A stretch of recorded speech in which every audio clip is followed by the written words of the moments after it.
do it. Now we are recording. Welcome to the AKRX channel, everybody. As always, raw footage to you, no edits, nothing. So all of the crazy shit that's gonna be happening here is gonna be on the video or in the video, and this video is not for little kids. So bear that in mind. Welcome, Josh, and as always. And we also have Aram for the first time participating in our group discussions, having fun. And guys, hi, Aram. Hello. Yeah, cheers. Thanks for having me, man, and thanks for having both of us. And as I said before we start chat, I should say this again. It's a pleasure to finally personally speak with Josh and talk about all things prehistoric. And I'm pretty chuffed about that. Stop it. Stop it. Stop it. I don't know if you saw what I did right there. I did. Yeah. It's an old Johnny Carson bit where you're just like, stop it, but you're also like, more. Yeah. I noticed that as well, Johnny Carson. Yeah. Okay, guys, so today we're going to bring you some reviews of what has been requested.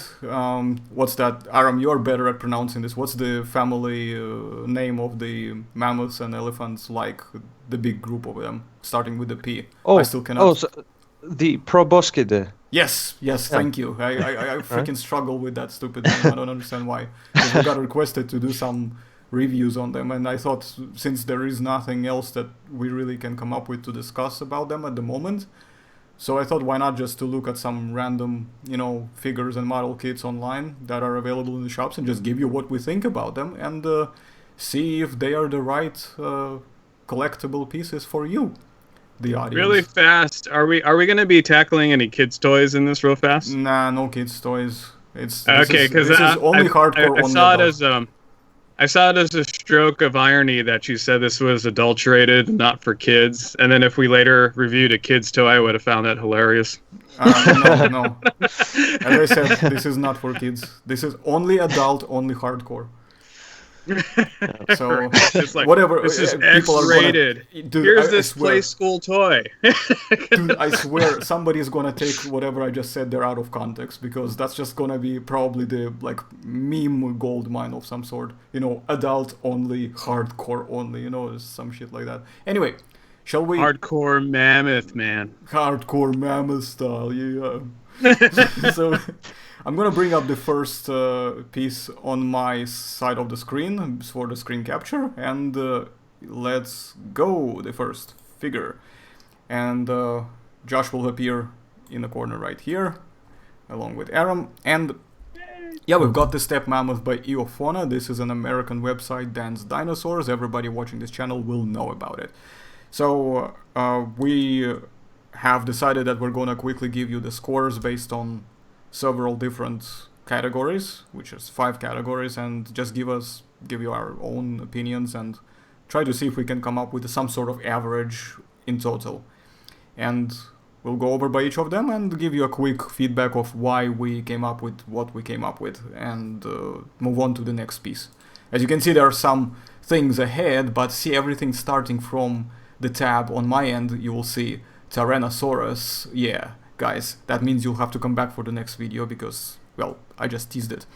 Now, yeah, I know I'm mean. Nice. So, Steppe Mammoth, guys, what do you guys? Yeah, I know. What do you guys think? The Steppe Mammoth by Eofauna, the first one, in terms of the general awesomeness, what score would you give it? So, who wants to go first? Well, I would say that let's have the expert chime in first. Josh. Yeah. I was hoping you'd go first. I'm still kind of waking up here. I mean, I'll go first though. It'll be hilarious. That's what these videos are. I'll take the next one first. Yeah, okay, cool. Let's do it that way. Yeah, all right. So I'm looking at these as a product because these are figures. These aren't models, right? This one is a figure, technically speaking. Yes. Yeah. Okay. So my overall just as a consumer, I always grade things by consumer when I'm talking about a consumer product, because these aren't museum pieces, so I can't be too on the nose with these types of things. So what I do when these types of objects is I factor in price mainly over quantity of the product.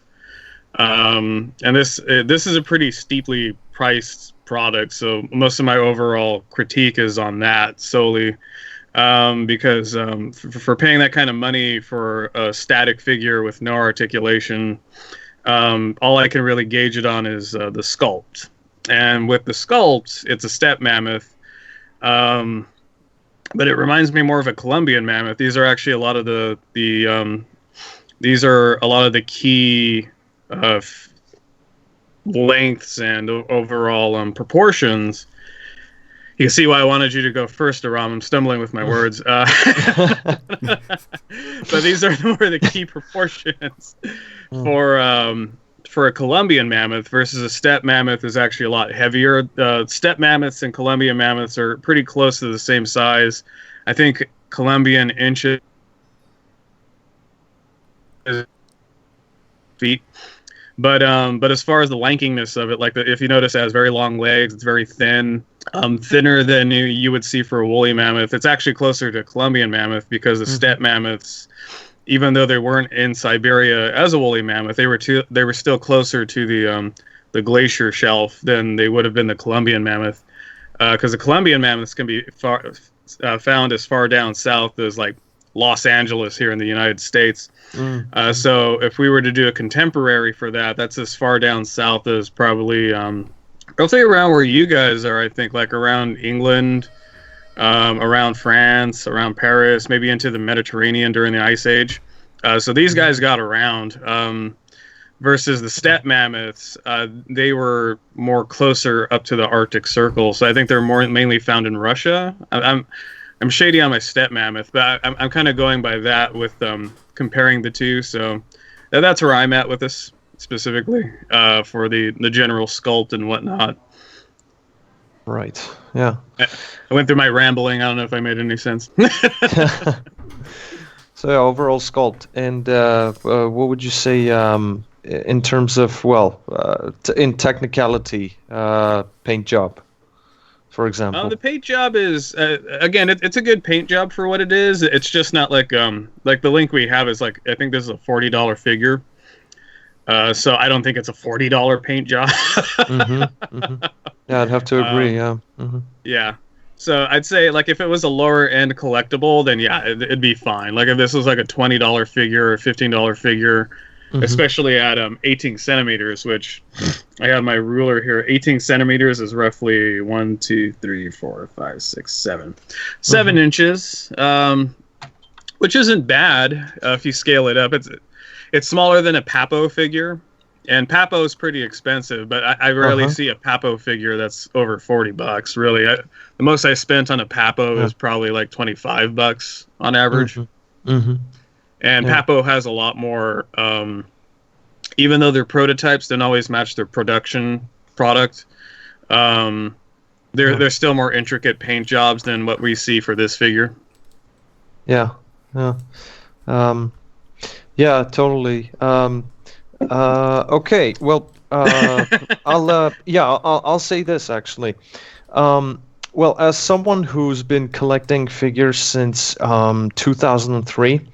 And when I started collecting, I didn't know that I was collecting. I bought them, I wanted them to be played with, but eventually it just became a hobby. Yeah, pretty much. Yeah, just the passion stuck. But not to get off track here, I would say that in all accounts, now I might sound pretty generous in my review, but as a figure collector, and after having seen loads of figures of this type, I would say this is pretty much a 5 out of 5 almost in all aspects for me, because, well, I mean, in terms of accuracy, there you could debate, because I'm not the expert in that regard. So Josh would have to say that in order for me to really for me to give the proper value. But I would say that the overall awesomeness of it, I think it's pretty simple. I mean, you can't go wrong with this kind of pose with the trunk upwards, and it's sort of like in a charging motion. So it's pretty nice, I would say. The texture is quite good for a figure, something that's mass produced. It's pretty good in my opinion. The paint job is as good as it can be, I would say, for a figure. And now, when it comes to pricing, I would have to. Well, we have to take into account one thing here. When it comes to this website in particular, there is a certain percentage, of course, that goes to the seller. So I think its original price is quite. It's much lower than showcased here. But yeah, in terms of pricing, I would say it's in this website's case 3 out of 5 at most, and that's being pretty generous. I mean, for a figure of this size, 1/40th scale, 18 centimeters in terms of length, 40 is a bit of a stretch. But the figure itself, pretty much a 5 out of 5 in my regard. Cool. Mm-hmm. So you disagreed with everything I just said, then that's what you're saying, Aram. It's gonna be a long video, guys. Or shade. All right. All the shade, bro. All the shade. I'll probably be a little bit of an in-betweener here, in that sense, so to speak. So, do I have you second guessing your scores? In a way, I've corrected a few things actually. I've changed my mind a few of them, but not drastically. Not something that I would probably say is. I feel like every review of these things from this point on, where we're going to be self-conscious about it. Well, it is what it is, man. It is what it is. So it's good stuff. Well, okay, my personal scores in terms of the overall awesomeness, I mean, it looks cool. I just gave it, without any thoughts, I just gave it a 5, so to speak, platinum.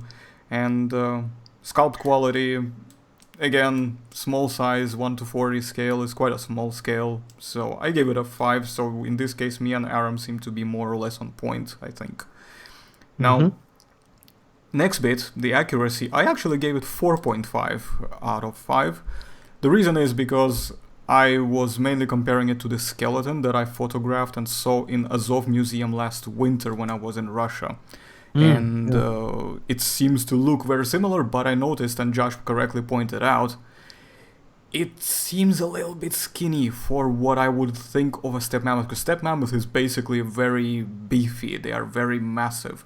They are powerful kind of built beasts. They are considered to be predecessors to the smaller woolly mammoths, apparently. That's a theory out there. I don't know how valid it is in the community, as I've never researched. Josh, what do you think? Do you think that's holds the grain, or is it kind of... the thing about steppe mammoths is there's not a lot. I mean, at least not for me. I'm sure if somebody else knows this, they can correct us. And I know we have one super... Proboscidae fan in our chat, so he can correct us. I'm fine deferring for him because we don't get steppe mammoth in North America. So I haven't had my hands on a lot of material. The only material I've seen has been photos, and even photos are pretty sparse outside of what comes out of the museums that house the steppe, which I think most of the museums are in Russia. So there's a lot that's not really known about it. All I can go off of is a skeletal. I don't know where they kind of hit on the developmental stages of mammoths. But I mean, I believe they survived into the Ice Age, which I feel like people shave off the fur of the steppe because they're worried about it looking too close to the woolly mammoth.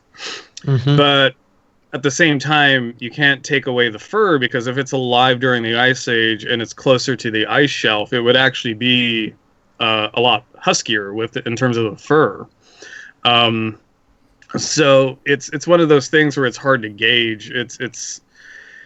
I'd say just because they took off so much fur, This is a closer representation, probably, of a Columbian mammoth. Now, mind you, that whoever made this figure, Eofauna, there's also certain creative choices that they do. So they might have a Columbian mammoth, and they might have a steppe mammoth, and they might be very close to the same pose. So what they'll do is they'll probably make one completely naked, which is some of the trends that we do see naked Columbian mammoths, and then give the fur to the steppe mammoth, and then give more fur to the woolly mammoth. And they'll do that just to kind of differentiate the species to each other, versus when you get these creatures side by side, there are very little, very subtle differences, but not as many differences as you would be able to justify it for an action figure, really. Right. Yeah, I suppose, yeah. So, but yeah, I mean, yeah, that's what makes 4.5 judging Proboscideans so tough. Like they so closely look alike, like shy of size and like maybe the tusk structure. It's really tough to differentiate one Proboscidean from another. Yeah, they can be quite confusing unless you spend so much time with them that you can just tell them apart with literally almost blindfolded. And I'm pretty sure there are people out there. By the way, one of the previous guests back in the days, Tim King, might be able to, chime in on that if he were here as well a bit better, because he's actually had more experience hands-on wise than like I ironically Tim's gonna hate me for this, but ironically, when me and one of the La Brea Tar Pits reps went up there, we were there specifically to aid Tim and I believe it was the Bureau of Land Management rep up there, BLM, because ironically they were both archaeologists. So prior to that first mammoth dig, neither of them had any experience with mammoths. So we were actually there on an educational basis to let them know what kind of species of mammoth it was and whatnot. I remember Tim was actually making quite a good joke about it as well in the video back in the days. Yeah, so it's one of those things where it's like, Tim is good at what he does, and he's on a Nat Geo special, and he's a great guy. I work with him all the time to do digs. But yeah, he's very much more an archaeologist. That's cool. Right. Although he and has probably gained quite a lot of knowledge. Yeah, he's probably gained quite a lot of knowledge though. Because team basically before the expedition and team after the expedition, I think they're gonna be quite different people in that sort of sense. Definitely. So, well, my last 2 points then, guys, quickly to wrap up this figure and just be done with it. I would say paint job, I gave it a 4. So, I just think that for a figurine of this size, there is really not a whole lot you can do with it, especially for this kind of production, because it's not exactly... it's not like a model kit, which we will get to soon. With model kits, we're going to look at slightly different criteria in a moment, I'll explain. But with the figurines, you just have to literally just slap paint on and just spray the varnish to protect it and then just toss it aside and next, literally. So it's not going to be this thing where you would have a whole lot, because you know how sometimes you see websites of people uploading pictures of them repainting certain figurines or adding more depth and detail and effects and stuff, and then they put like before and after, and these things, they look almost like day and night apart from each other, just because somebody has done a different job. So I gave it a 4. I gave it a 4 for what it's worth. I think it's not bad. I would not say it's a 5 out of 5 because I still kind of think that it could be better. And I'm also basing it on the fact that I haven't held the figure as well. So if I hold the figure, chances are I might either lower my grade or I might give it a bigger grade. So I don't know yet. So it's either way could be possible. And lastly, cost. If I look at this price, I would say, based on this site, I would give it about a 3 at most. Yeah. If I look at the local website, which is Everything Dinosaur, which is more closely associated with European-based customers, then I could give it up to 4 because it's just a better price overall. And for the reasons. What's the price difference, by the way? Like between both of you guys, what's the cheapest you've been able to get this figure online? I think this one. In fact, we can quickly check. It's not a problem. I can quickly look at this. Yeah, tell me, because this was a gift from my wife. Yeah. Rub it in, man. And not the So- only one, I should mention. Yeah, no problem. It's quite quickly actually. Everything dinosaur and And now we know why I got a 5 out of 5 Aram. Yeah, because then you're gonna spend like a week basically almost going celibate, and that's not counting the time when she's gonna be on her periods. Yeah, don't worry, guys. I'm pretty transparent about this. She's not in here. Yeah. That you know of, Aram. Yeah, it's that you know so of. basically to give you an update on the cost here, it's 20 pounds sterling, which according to my converter will make it like $35 About American. about yeah. 25 bucks actually. Oh, 25? Oh yeah, it's a bargain compared to this. So, yep. So 25 bucks basically Yeah, that's- here in UK. That's obviously we decided to exclude shipping for a variety of reasons because it makes it too messy to review and too long. But I think I can give it about a 4 because of that, because it's 25 and this one is like 20 bucks more here on the for the American customers, because first it's imported product, secondly the seller of the website, the owner of the website is going to take a portion as well on top. It's So their policy. yeah, it's a policy. Yeah, so there we go. Is that average for you, Aram, over where you're at? Yeah, pretty much. I mean, for me, it's well, due to the price, of course. For me, it would be like 4.7 out of 5, the whole thing. In all aspects. But what about the pricing? Is it like roughly the same average? Yeah, it's the 3 out of 5. Yeah. No, I mean, like, what's the actual price? Like, what would be the price point? It's like what would 3 be out the of price? 5. You mean in what sense? How in much terms does it of cost over there when you buy it? Where do you buy it from? well, Shy of the freebie you got from your wife. well, this one was bought from Everything Dinosaur. Okay, so the same yeah. website. Yeah. Okay, is the currency conversion roughly the same for you? Yeah, pretty much. Okay. Oh. All right, so yeah, no, I'd say yeah, because I'm trying to gauge it. I'd say, like, again, I'm reviewing these from a consumer standpoint. Yeah. So because I got the $40 link, I went with a lower grade. I think if I got a $20 figure, like if this is at a $25 price point, I probably would have been more generous with the scores.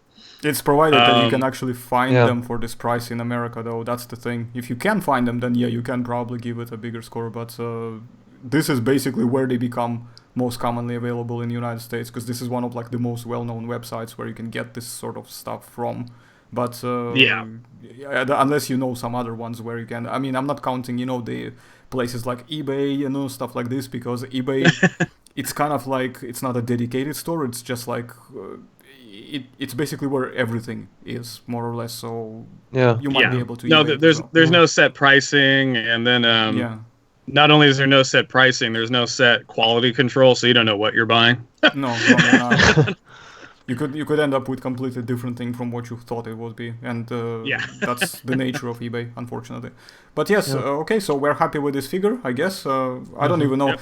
Do you know what? I'm gonna probably say let's just move on to the next one. I don't know if there is any point to do the average of all, but I think it's pretty clear, more or less, what we think on overall, and I don't think there is any reason to waste any more time to just say what the average is. I mean, most of them will be evening out somewhere around 4.5, 4 maybe, and in some cases maybe 3 and something, overall, if we were to add them up. So about 3.5 to 4 would be the average score for each point, roughly, I would say. Yeah. Just basically on a quick look. Now let's go to the next. The link that I want you to go next is the Palio Craft Woolly Mammoth Resin Kit. Okay. Can you? Yeah. Okay. Let me try to find that real fast. Yep, you should be able to. It will be skip the one that's the second, because I've decided to not cover that second figure, but instead just jump into this model kit. I don't know if I have that one. You will. I have Steppe Mammoth. Next is the Paleoloxodon. Yeah, I'll skip Yeah, the we Paleoloxodon. skipped that one. Yeah, skip that Yeah. one. And Yeah. then there's the... Okay, so the woolly mammoth. Okay, I found it. Yep. I found it. So now you can scroll down a little bit to see some more pictures, and of course it's a 1:20 scale model kit, and Sweet. it costs $156 plus 16 for shipping within the US. So this is actually quite closer to you, Josh, than it is for myself or Aram, because I would have to pay a little bit of a customs charge unless I can agree with the seller so that he can put the value down a little bit, so I don't have to pay the customs charge. But as we said, generally shipping, we try to avoid covering that as a factor, but I'll give you guys, since you're guests, so you decide between yourselves who wants to go first. Awesomeness, the first factor, awesomeness. What do you think? Yeah. Okay. The awesomeness. Yeah. All right. I'll chime in first. Yeah. By the way, I should mention it would be even higher for me in terms of shipping because there's a small matter of a Mediterranean Sea to pass as well. So yeah. Okay. In terms of awesomeness, now I think by looking at the images below, the ones that showcase the painted version, I think it pretty much the painted version shows the potential truly. I know that there are some small things added here, like some grass and snow and all that, and different types of textures. But I think in overall awesomeness, it's it's as good as it can get, in my opinion. I don't see what to criticize, to be honest, in that regard. So, but I think it's fairly decent. So which number? Next, so it would be... Which number, though? You have to give it a number. I'll just go with 4 out of 5. You would say 4 out of 5. Okay, that's fine. fine. 4 out of 5, yeah. Okay. So the next bit, the sculpt quality. Yeah, I feel like my thoughts are haunting you, Aram. You sound very unsure right now. Well, I mean,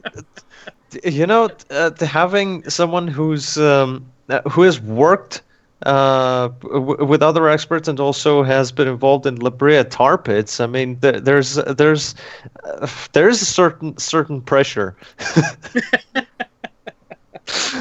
But no, don't worry. I mean, no, it's just that since I'm not directly involved in the field, my standards are not as high, I would say, in that regard. But okay, so yeah, the sculpt, right? So, next, it would, for this kit, I'd say the one thing that really does get my attention is the texture in the fur. It's pretty great. I mean, you can even see small bits sticking out on the trunk area. It's pretty great in my opinion. So I'd give it a 5 out of 5. The sculpt is great. Especially the fur texture is phenomenal in my opinion. The accuracy. What do you think? The accuracy. Favorite part for me. But just be true to yourself, Aram. Be true to yourself. Yeah. The whole point is that we're all gonna have potentially different, scores, which is why I think it's kind of the more the merrier, because we can see different perspectives from different points of view as well. I'd say let's do this. Don't worry about what I'm gonna say. Because it's good to have different views. I feel like I'm going to be the Simon Cowell of this entire thing, where my reviews are going to be lower because there's a whole different standard for me. But it's good to get your guys' views because you guys are the consumer market, right? And you guys are the main market that are buying these. So it is good to get your guys' initial view. Don't get hung up on the science. Don't worry about it. I'll take care of that. All right. Yeah. It's good for you. Good of you to mention that because for me personally, when it comes to accuracy, there's a certain amount of knowledge that should be involved, and since I'm not directly involved in the field, and I don't have as high standards, but okay, I'll be completely true to myself and just ignore that part. Uh, but comparing, well, the fact that we had a model to compare when it comes to the steppe mammoth, right? Now, since this is a woolly mammoth, I would say it looks much beefier, uh, and I would say it's very close to what it should look like, presumably. And when it comes to a species that's been extinct for like 10,000 years or so, it's not as difficult to reconstruct it as a dinosaur. So I would say it's a 5 out of 5 in terms of accuracy. Cool. Yeah. I mean, it's for somebody who, as you said yourself, of course, that who doesn't know all the nitty-gritty details of the science part of it, you actually did quite well to justify why you gave it this kind of score. So I think it's quite good. So Yeah. All right. So what? So I'll give you some idea. Maybe you might better understand. And this is gonna be the funniest part ever because Aram has never really had experience building model kits. Yeah. And this is where I'm gonna just like totally laugh because I fucking can. And Sure. okay, so I'm gonna try to let see the if I can- roasting begin. Yeah, I'm gonna. It's just trolling. Like level 85 gonna be almost. So I'll tell you roughly how many parts this kit is made up of. So All right. the trunk is separate, so that's 1. Each tusk is separate as well, so that's already 3 parts. You got a base separate, that's 4. And now the next bit to figure out and quickly have a look is whether or not, and in fact I already know the answer, the torso and the legs are all one piece. Okay? They're all one piece. Now we need to look at the back to see, and I think the tail is a separate piece because when I use the image which I brought up on screen here, it's there is a bit of you can see there's a point of contact there, so that's a separate piece. So that means it's 1, 2, 3, 4, 5, 6 parts altogether in the kit. Right. Yeah. Now I see the lines. Yeah. So I it see makes them. up 6 parts. So in your opinion, based on this alone, and the fact that the torso is the whole piece without the legs being detached, it's the single piece. So based on the information I have just elaborated, what would you say in terms of the sculpt difficulty? So being the most difficult being closer to 1 and the easiest part being closer to 5. So Yeah. what do you reckon would be the case for you? Well, here's the thing. Having, considering the fact that I have no experience in kit building, and as I mentioned before, I have one sent to me by Antediluvian Animals, Mike Whitworth. I haven't touched it as of yet because I'm just afraid I might just completely butcher it. But the thing that worried me the most is drilling the holes and putting in the armature and all that in order to have the parts stick. And when it comes to this mammoth, the surface is pretty big, and you can't go too wrong with it, in my opinion. When it comes to it doesn't matter how many parts there are. It's the overall difficulty of the assembly process that matters for me. So I think it wouldn't be too difficult to assemble it, but as someone who's inexperienced in this field, I would say probably around a 3 out of 5. Though I might be extremely wrong here, and Arsen, someone who's been doing this for a very long time, you can let me in on that. I think based on what you have said and knowing your experience, you would actually probably find this kit to be a little bit easier to assemble than the Albertosaurus by Mike. Yeah. Simply because the main difficult parts normally when it comes to that are, I'm going to just open up an image, are these bits here, which I'm showing for the guys on the screen. It's the legs, and getting it to stand properly, to align it so that it's perfectly aligned, so you can, so it doesn't wobble around. Because it's a quadruped as well, it's a lot more stable. So then you've got the tusks. So I'm gonna, this angle actually seems okay, but I'm gonna pick a quickly different angle just to, there we go. So the tusks here, the joints, they kind of go inside a little bit, so so you can actually get away with doing some stuff from the inside where the contact is. So this is gonna be fairly easy. With the trunk, because you want to make it look like it blends in with the rest of the head without this kind of seam, being too visible and annoying, you would have to use a bit of a modeling filler of some sort, and then use a sculpting tool of some kind to kind of repeat the shape gently or blend it in. That's probably going to be the only part that might be a little bit challenging. And sticking it to the base, you may not even have to, because sometimes if it's a quadruped, it's actually not a bad idea to keep the bases detached. I mean,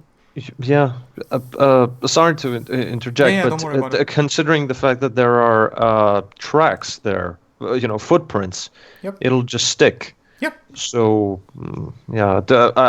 and especially the fact that it's a quadruped, there technically shouldn't be any balancing issues. No, you won't have any issues like that. And of course, at the tail as well, you will have a similar issue with the trunk, but it's a bit better because you can get away with more, so to say, mistakes there, if you make any. And once you paint it, obviously, which will be the final stage of the whole thing, before varnishing, that is, and you will then be able to hide some of these potential errors. But I think you're based on your experience or the lack of it, shall I say? It's actually not a bad position to be in terms of difficulty. I would say 3 seems to be quite a nice for my level. The fact, let's just say this would be actually quite a nice beginner kit for you if you want to do something that is, while kind of introducing you to some of the advanced stuff, but at the same time, not quite too difficult and manageable to do. So, and the only difficulty really is the contact points, which I have explained, and the fact that it's just a lot of parts in general for a beginner. Yeah, pretty much. So, well, what do you think about the cost? It's basically, if you exclude the shipping and exclude the customs charges, just in its raw price, let's say you were able to get away with the cheapest shipping and avoid paying the customs charges for whatever possible reason. Right. Just imagine this world that it exists in some parallel universe that you can do that. So then if only. $156 US, what do you think for yourself? Would that be a good price for you, or do you think it's too much or too little for what it's worth? Definitely not too little. But I would say for let me ask you this. Let me ask you this question, Aram. Would your wife be mad at you if she knew you spent that money? Well, These are real questions, man. No, mad is kind of a stretch. She would just, point a finger upwards and say, "Yeah, you're just out of your mind." Yeah. I'm not going to let you talk to our child. Sort of something like that. But nice. Well, considering that it's a 1/20th scale, which is a pretty decent size, and also the fact that someone who's this person here has put in a lot of effort to sculpt this for a kit. Shout out to Sean Cooper, by the way. I believe he's the sculptor.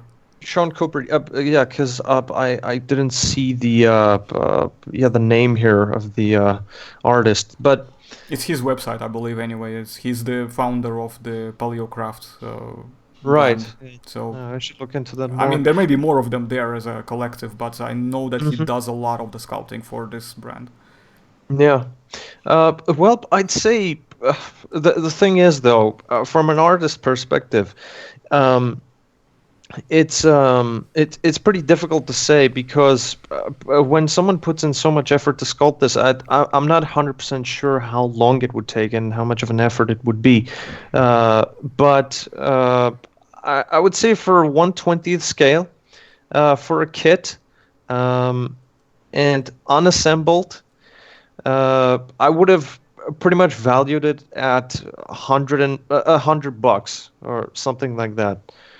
But 156 is not too much of a stretch, but I'll give it like a 3.5 out of 5 in terms 3.5 of for the price. cost, yeah. Okay, Yeah, that's fair. unassembled, unpainted, and all that. Okay, So yeah, cool. So, 3.5. well, there we go. We've got your lineup. So, I'll go last. So, Josh, you go next, please. So, what are your thoughts? I on wanted this? you to go. I wanted you to go next, Arson. Okay, fine. I'll do it. I'll do it. I'd say because you seem to have delved so much into it already, describing it and explaining it to a ROM. It feels like you're almost halfway through your critique already. Yeah, I would say I nailed some of the points, but it just means that now I have to actually give the numbers to quantify them now. So we'll do Quantify, that. man. Quantify. For awesomeness, I'm just gonna say for awesomeness, I think it's fucking awesome. So I'll just give it a 5. I'm just like that. I mean, in fact, this may be a little bit biased, but I actually have this kit on my list that I want to buy it for my collection. So, so this may be a little bit of a biased position, but I do definitely want to buy it eventually. So, Sean, I will be contacting you soon, hopefully, once I get rich, that is. And Sculpt Quality, I would definitely give it 5 out of 5 as a sculptor, because I also those who are regulars on the channel, and you guys already know as well that I make my own model kits as of recent, I would say, because I haven't done that many, but I've done a few, and I, as a fellow sculptor, I would say this is a very good quality sculpt, and you know, considering that this is actually, I needed to say this as well beforehand, actually, should have said that. I think this is a very old kit as well.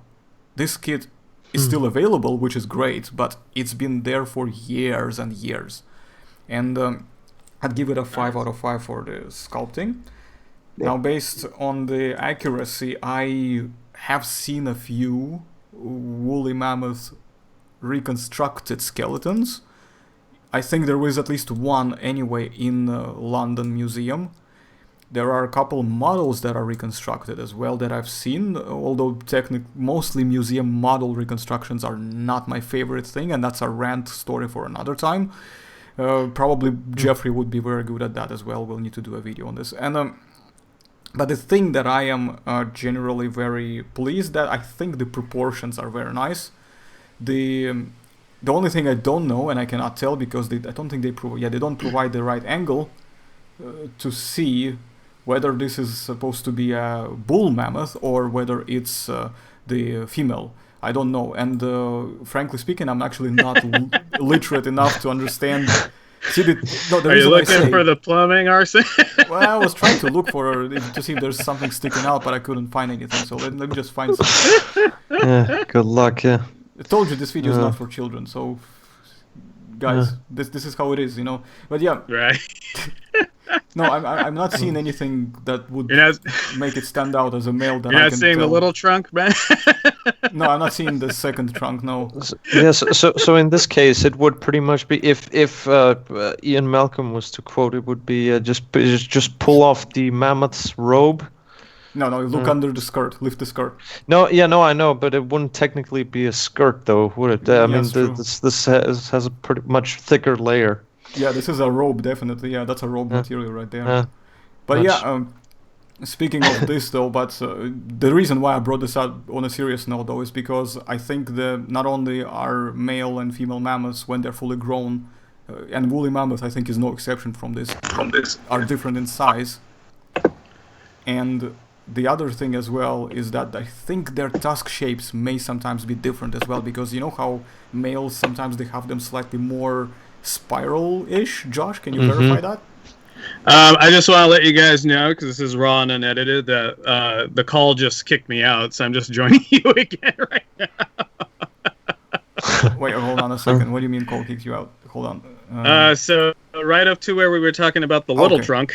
Then I got booted, so I missed everything from that point. Okay, so basically there was not much you missed there. I mean, Okay. you probably spared your ears Ah, a little bit. it's all right. Yeah, you didn't miss a lot. The only thing I wanted to ask you whether you can verify is that the sizes of the male and female are different. So the reason why I said is that if it's 1:20 scale, I don't know what the actual size of the kit itself is, but if it's a female, it would be nice to know what the real counterpart of the adult female mammoth would be, and if it's a male, then compare that to the male, whether it's true to scale or not, and whether the tusks are the right shape for the gender, etc. So can you comment on that a little bit for me, please, Josh? Yeah, no, it's the tusks. They kind of do all kinds of different shapes.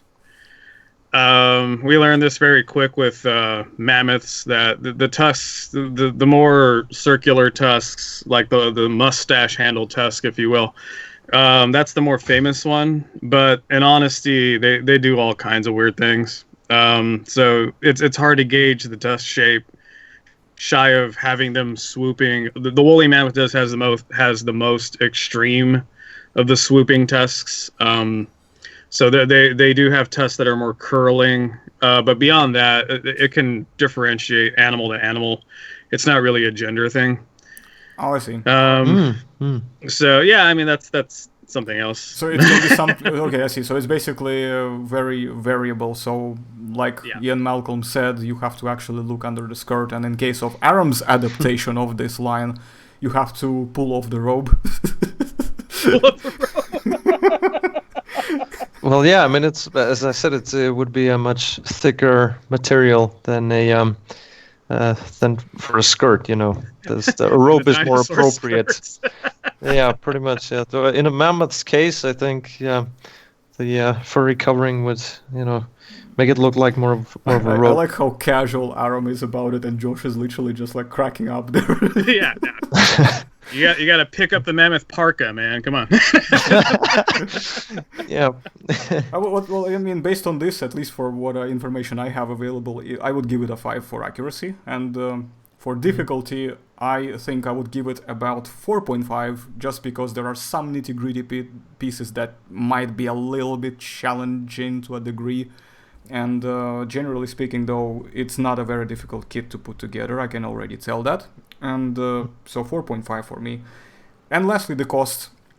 I mean, of course, naturally, I would probably want it to be something like 140, maybe, just to be a bit of a, just nitty-gritty about it. But I think I would still be okay with this price. I would just give the cost 4 out of 5. Maybe. So there we go. Josh, now it's your turn to give us your crazy perspective. All right, let me tell you why all you guys are wrong. No, I was kidding. Oh, dude, my heart skipped a beat. Yeah, and I got a little bit sweaty here and shit. That's the real reason I wanted you to go first, Arson. I was setting up that joke for a while. I'm glad I made it. Yeah, now it makes sense. Cheers. It's like Order 66, basically. It's like completely out of the blue, but when you start breaking it down, it all comes together. It's a chess master, man. You gotta set up the moves. Yeah, I know. And don't forget to wear a hat for it, too. Yeah, definitely. Got a hat. It's YouTube, by the way. So, there's a few things that I can't get from information. I don't. For a person who just woke up in the morning, this isn't a detriment to the sites, but I do notice it in a lot of model sites that it's kind of a sales gimmick, but it's not a good one. At least not for me. Where you say, instead of giving the dimensions of the model kit, you just kind of say like, it's 1/15th and it's 1/20th scale, or it's 1/5 scale, and if you can't figure that out, just take a chance. In which case I got to do the extra step of looking up the measurements. That's tougher with things like mammoths, because mammoths can be all different types of sizes. Like mammoths have actually a wide-ranging size. variable with them, not just when it comes to tusks, but individual animals. So to give you an idea of that, we had a Columbian mammoth that we have in the tar pits that is so big it got classified as its own species for the longest time, which was the imperial mammoth.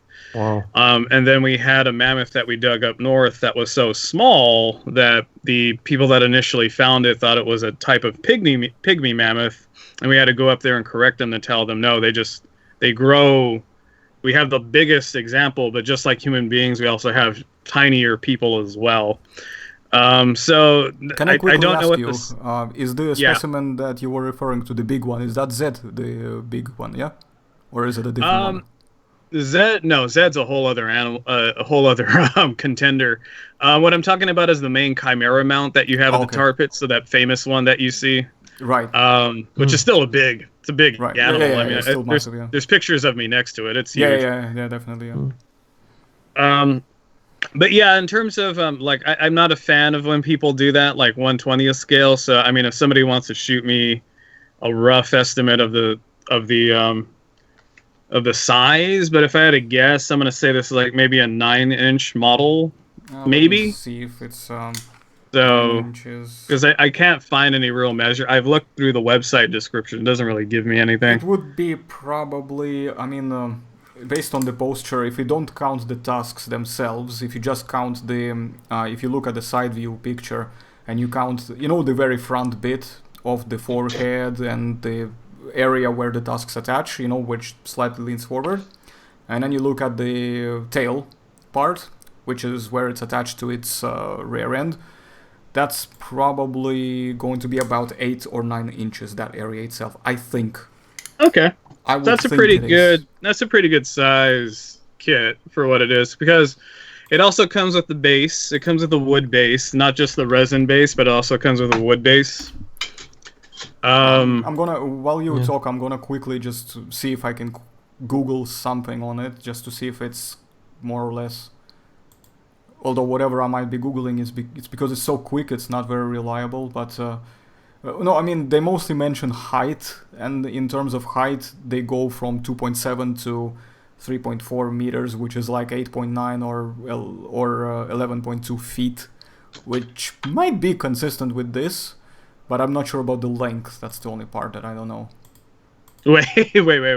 I think we got a conversion rate. I'm talking about the model, because this is not an 8-foot high model. And then we have model, to, of course, right? whatever it is. Yeah. And because we don't know how tall it is, we have to convert whatever we found. So if we do like 3.2, so I'll do it quickly as well. Hang on. So it's 3200 divided by 20. That's the maximum size, and that makes it 16 centimeters, which is just slightly above 6 inches. Okay, all right. So let me see. We're 6 inches high. I would probably say they're. Give or take 9 inches in length. And I think you said something like 9 inches in length. I would probably say it's 8 roughly. Don't think it's 9. Maybe 9. Let's make it a 9. And that's almost like the box, so to speak, shaped overall. If you were to draw a box around it, you would probably find that's quite consistent. Yeah, because this comes with the wood base. So I'm including everything. I'm including the base, the kit, the actual animal. So like I'm trying to factor in things like there's other questions I have, like is this a hollow cast or is it solid resin? In which case the price point comes to, like, if you're paying for a solid resin, it's an okay price for a solid resin kit. If you're paying for hollow cast, you don't have as much material, and the kit itself is going to be more unstable because hollow cast, there's obviously less mass to keep it together. So it's not a solid sculpture per se. But I think Sean's stuff is usually solid resin. In which case, this is a pretty solid sculpture that you'd be purchasing. It's probably not big enough in any way to make it a proper hollow cast, to be honest. It's just the right size to make it the just full on, solid piece. It's possible, because I've done a few model kits, and they'll do a trick where the body, the largest mass is hollow cast, but the limbs are resin. Yeah, that's what factors, so it stays stable. You lagged for a second. So you said when the limbs are full on and the body is the hollow, right? That's what you said there. Yeah. Okay, yeah. Yeah. Because you So lagged for a that's second. the usual. That's the usual practice with these kits. Which I think Sean, because he's been in the business for so long, it's probably what he's done. So my awesome factor factors into my price point factor, as you guys know.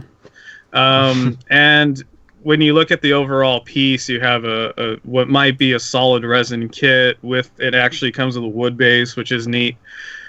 I'd say the price point is roughly where it needs to be. I could probably go 130 on this with the shipping and handling. So 130 plus the 16, you're looking at 146 overall. That would be a pretty good price point for this. For the Americans price point, he has it as 156 plus 16, so you're looking at 170 overall for it, which it's getting closer to a $200 kit that I might be more less comfortable paying for that kind of a piece. Because it sucks that you have to factor in shipping, but because you do have to factor in shipping, it's something that comes out of your pocket, so I always have to factor in for it. Yeah. So that said, the sculpture being what it is, for a $200 kit, it's not the worst sculpture I've seen. This is actually a really good sculpture, especially if it's an older sculpt, like you said. It could be about 5 years old, I think, at least. I'm not sure. Yeah, so it's pretty good for what it is. You have a snow base. You have the imprints of the steps. I actually judge kits more by their unpainted pictures, because you can actually see the physical.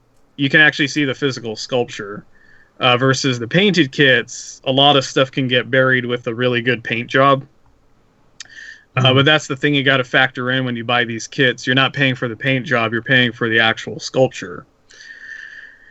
So paying for this sculpture, wood base, possibly solid resin, I give it an awesome factor, maybe like a 4, so a soft 4. Yeah, and that's not too bad. And for the cost, you decided, how would you decide to qualify? Cost, I could go cheaper. I'd say 3.5 for the cost. 3.5 for the cost. Okay, cool. Yeah. All right. So now we are waiting for your other 3 points. You also mentioned Sculpt Quality. You said something about that as well when you were looking at. Yeah, the Sculpt Quality is pretty. The Sculpt Quality is good. It's definitely a 4. So yeah, it's definitely a higher end sculpt. And I would presume this would not be very high in terms of difficulty for you either. Like myself, you would probably have quite easy time putting it together, right? No, yeah, all the breaking points you mentioned make sense. So if the tail's a point, the 2 tusks obviously are a point. You can't really cast that together as a solid piece. The trunk is a point. The base is obviously a separate piece. It's normal practice for each of the limbs to be a separate piece, but if he managed to cast that in one solid piece, that's actually pretty impressive. It is a solid piece.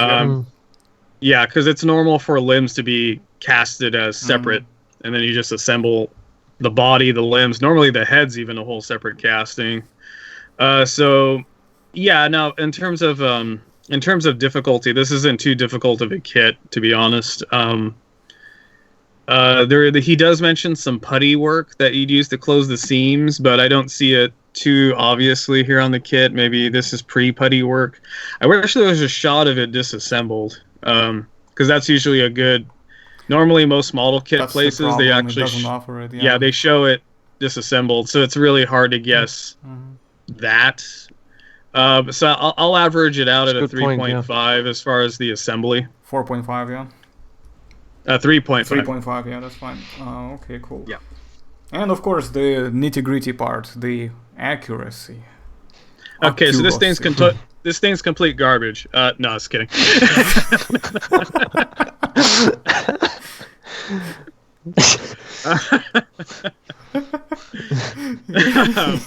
No, I can hear Aram laughing.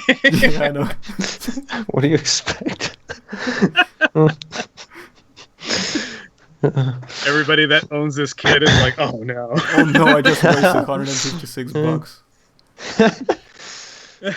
So anyway, now this isn't too bad for a woolly mammoth. This is not too shabby.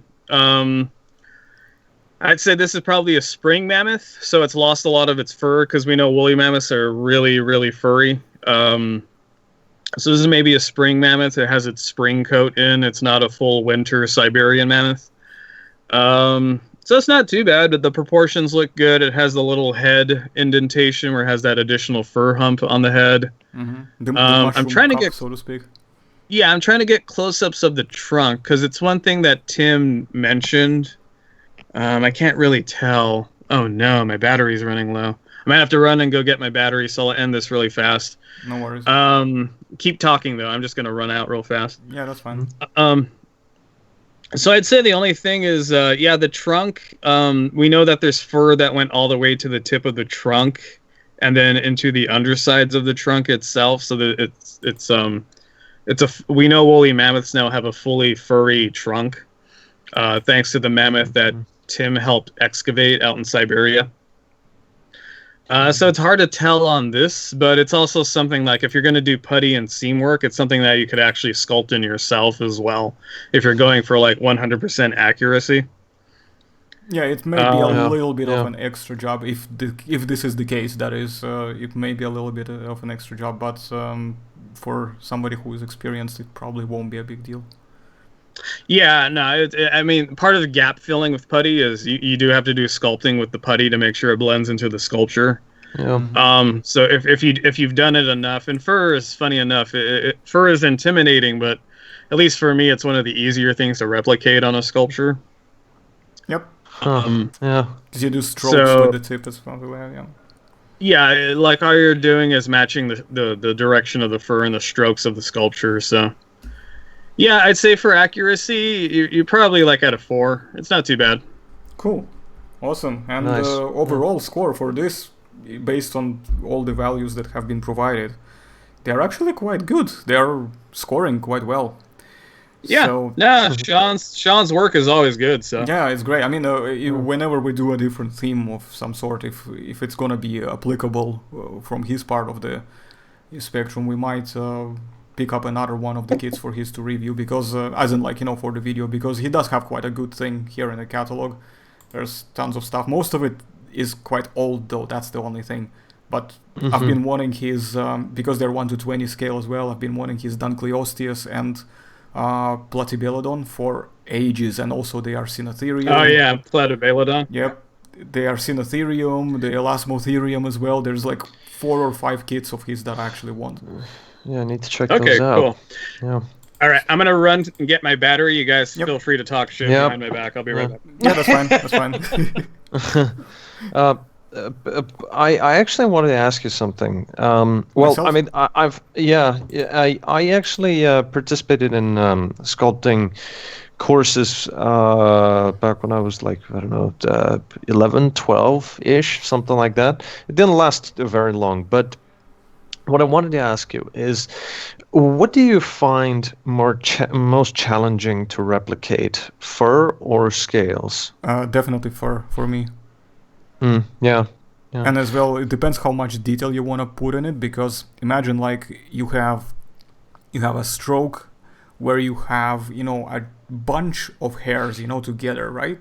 But then you do some smaller stroke in between to make sure that you can that you can demonstrate that these things are not a solid slab of stuff. It's actually just bits of fur stuck together. Right. And then in those little bits and pieces as well, you can use something like a bladed knife to carefully just gently tap it to give it even more fine, look. And the problem with fur is because generally, realistically as well, it would stick out in some different directions, like normally the hair does as well. It doesn't follow the perfect shape. You cannot account to that when it comes to sculpture. Unless you're going to be using the real hair to do it, but that's just going to be a little bit messy unless you're doing a full-size scale. So for me, fur, definitely fur. Yeah, I thought so as well. I mean, just by imagining, because back in the day when I was going to those courses, I'd done a Styracosaurus sculpt from clay. And I don't know I don't know if it still exists, but I didn't. back then I didn't think about putting in scales, or anything like that. But I would have presumed that doing scales would be much simpler because it wouldn't be as varied, and especially considering the fact that you mentioned the fur has to stick out in different bits. It would be a bit more challenging to it's to like get if you that wanna, right. here's how it works with the fur. The problem is that no, you can still do it very nicely, and it would be very nice and consistent and look like it's realistic. Yeah. But in the sculptures, it would always look like it's stuck to the body in terms of like, when it's been pressed Yeah. against it, Yep. Yeah, It's almost totally. like imagine if you had an iron and you just ironed it to the body basically. So it's Yeah, like yeah. perfectly smooth Good point. Yeah. with texture, but still kind of very smoothly stuck on it, which is not usually the case with fur. Even in the most, extreme cases where it's so neat and so perfected, in some cases you can see animals, some of them, they have this type of very even fur coats. Yes. They still gonna Yeah. have quite a lot of odd ones out or variety of it because of just how the fur is. It's thin as hell. Are we talking about sculpting fur? Yes. Yeah, What's the more difficult compared part? to Sculpting? scales. Yeah, compared to Yeah. scales. Yeah. I'd say scales. You think scales? Yeah, because it's more of an intricate circle. Unless you use texture stamps, that's a good way to cheat it. You could even do it technically with fur at a certain point. But with scales, you have the difficulty of keeping the underlying muscle structure while carving into it and making it into a scale structure. Yeah. I found that versus to be a with- bit of a thing as well. But Yeah, versus with fur, you can do a buildup of fur, and you don't really have to worry about the underlying muscle structure unless you have a very fine-haired creature. But even that, I didn't find was too... Like, this is a prototype that I did when I first started working at the toy company. At the time, they had Dragon Ball. This is a bald Goku. If you can... Yeah, hold on. It's Make lag. It's Yeah, lagging you a can see little where bit. the muscles Yeah, there we are go. right here. yeah. Yeah. And you can see like along here where the fur texture is kind of right up against the muscle. Yeah, it has but I some, use- Yeah. bits that I can see like through here. Yeah, there are some. That's a layer on deeper top areas, of it, yeah. pretty much. Yeah. Yeah. there we go, Yes, that's all it is. and then you can see how I use that fur to kind of keep that muscle structure. Uh-huh. And it's more prominent in the front, so you can see where the smooth textures in and the fur textures begin on the chest Yeah, area. yeah, pretty much, yeah. Uh-huh. So for me, that was a little easier to replicate versus scales. My God, like I've done a few scale structure based sculptures in my time, and they never get easier. But just because I've even tried to cheat it. I've tried to do larger scales, but you still have to gradually blend those larger scales into a way where it looks natural with your smaller scales. Yeah, yeah. And it's always a headache for me. I love it, but it's a headache. For me, the only reason why scales I find may sometimes prove to be a bit more difficult is one of the same reasons that Josh specified, because then you have to reshape it so that it doesn't ruin your basic shape of the underlying muscle structure and skin, because it's an appendage, technically speaking. It's an epidermal structure. Yeah, exactly. It's meant to repeat the shape of whatever it is attached to, in a way, in most Yeah. cases. And the other thing as well is because while I don't find it difficult to do in general, it just takes long. It's ridiculously long. That's the thing. It does. Yeah, I actually, it's it's very interesting when you compare different crafts, sculpting and drawing, when trying to replicate those two structures. I found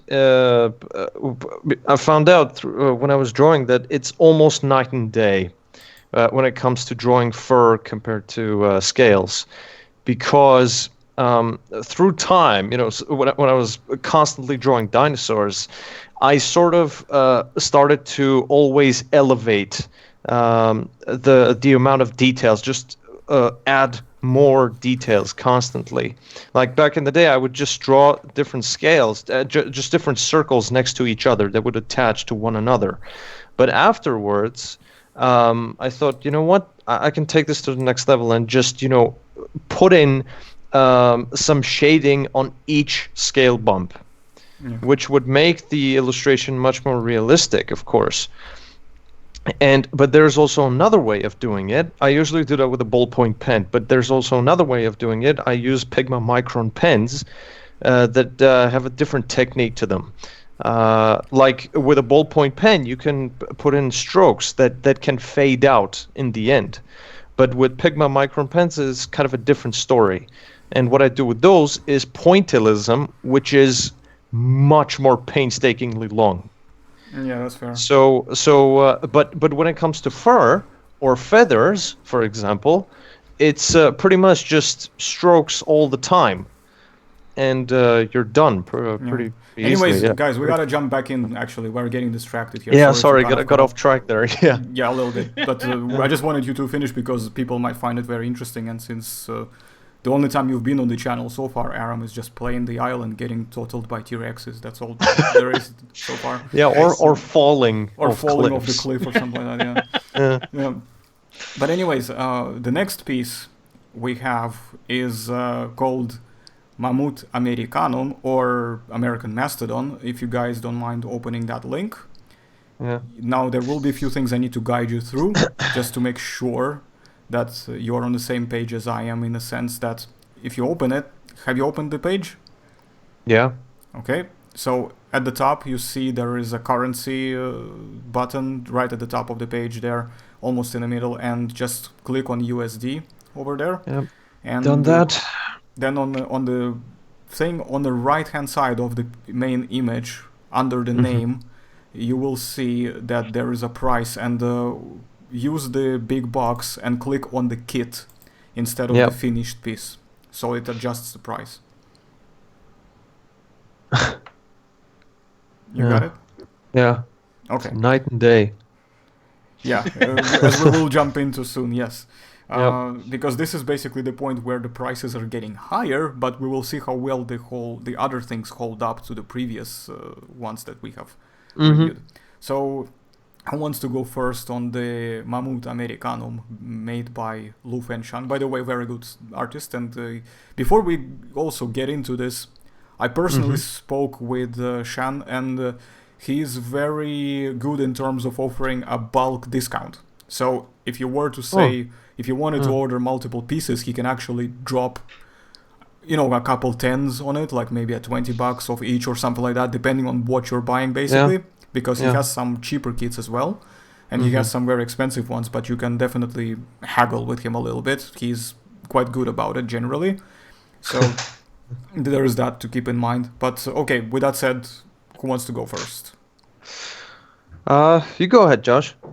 It's like everybody's gonna pass and be like, no, you go ahead, Arsen. No, you go ahead, Aram. Well, we know why they want me to go ahead first. Let's do Josh last, just because it's just funnier, I think, that way.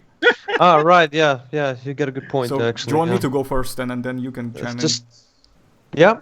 All right, totally. I'll go first quickly. So, well, I'm gonna magnify the piece just to bring it bigger on the screen for people to see as a painted version. But if I scroll a little bit to give you a view on the unpainted version as well, so you know what the raw piece itself would look like. And I would say in terms of awesomeness, surprisingly, I would probably not rate it very high. I would give it about 3 myself. 3.5 actually, I could be a little bit more generous. 3.5 out of 5 would be my score of awesomeness for this.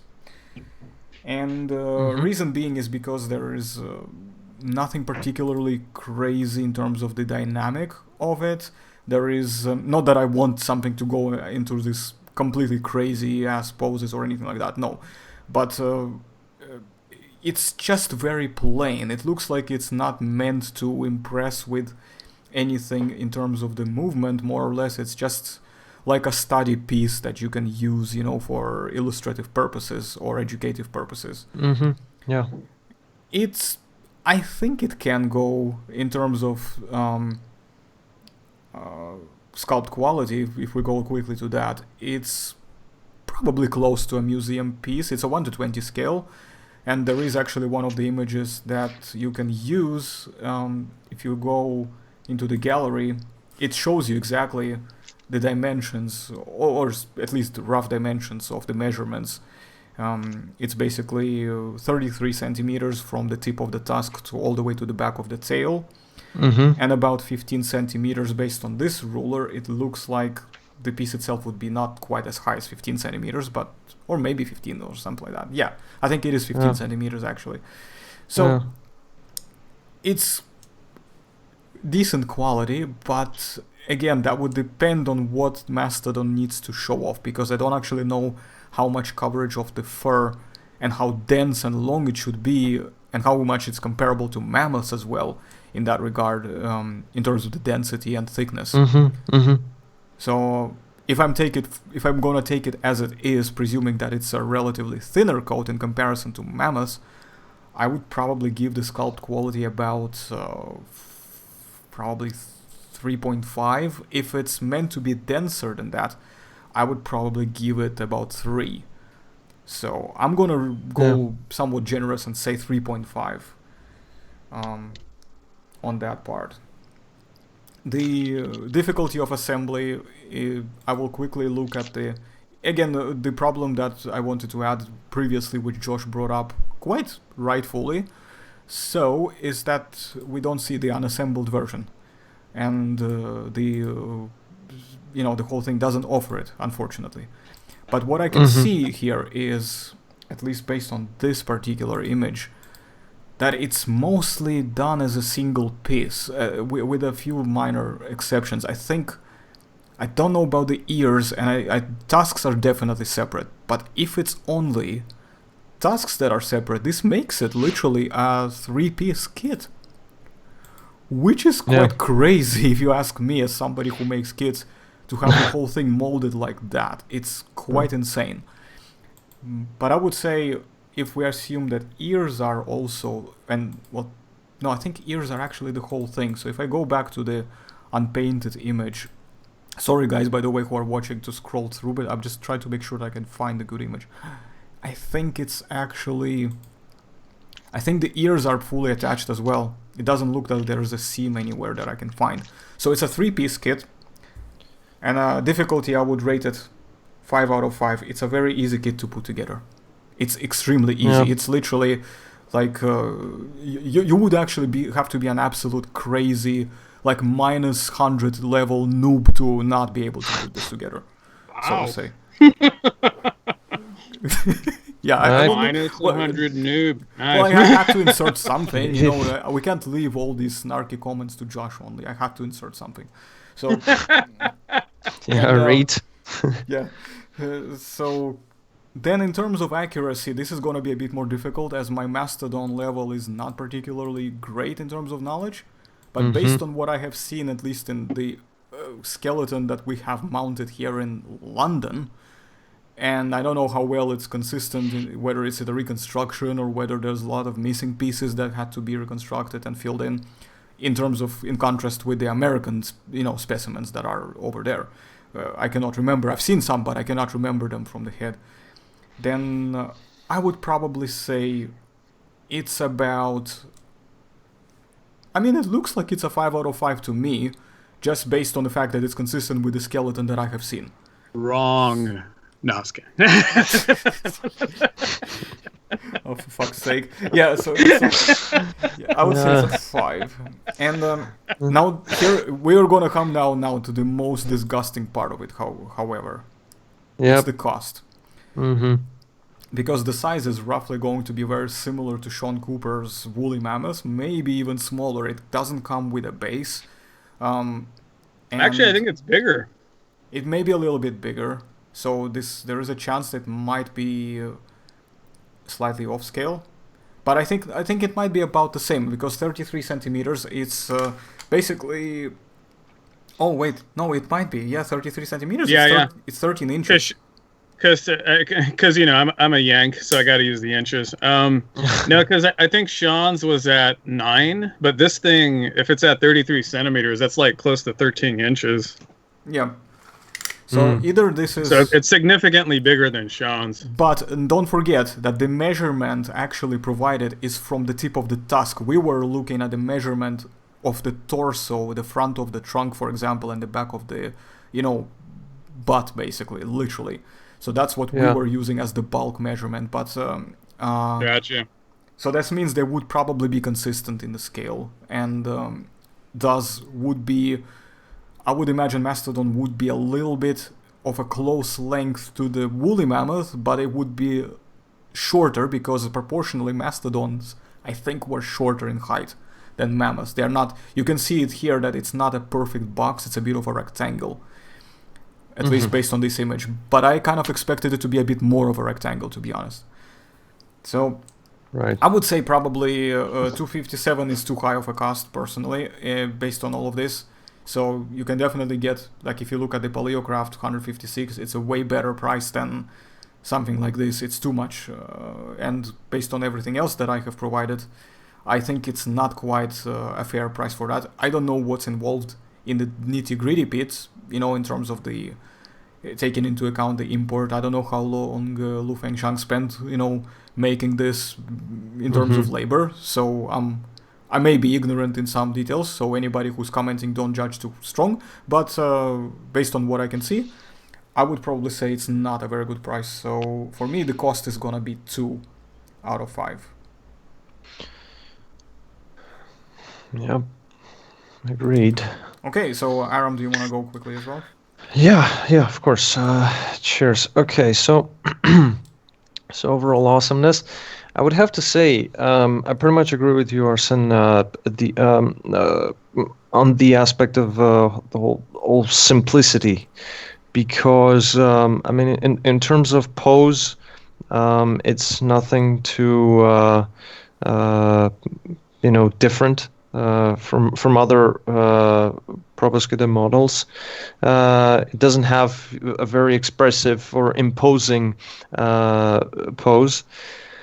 And when it comes to the sculpt, I would have to say, compared to the previous woolly mammoth kit that we viewed, I understand that it's bigger. But in terms of texture, which is something that I value very much, it lacks depth compared to the previous. Just quickly to correct you, it's not going to be bigger because note that the measurements provided here, we don't have the measurements for Sean Cooper's mammoth. Right. And the measurements we have here, remember that they are from the tip of the tusk to the tip of the tail.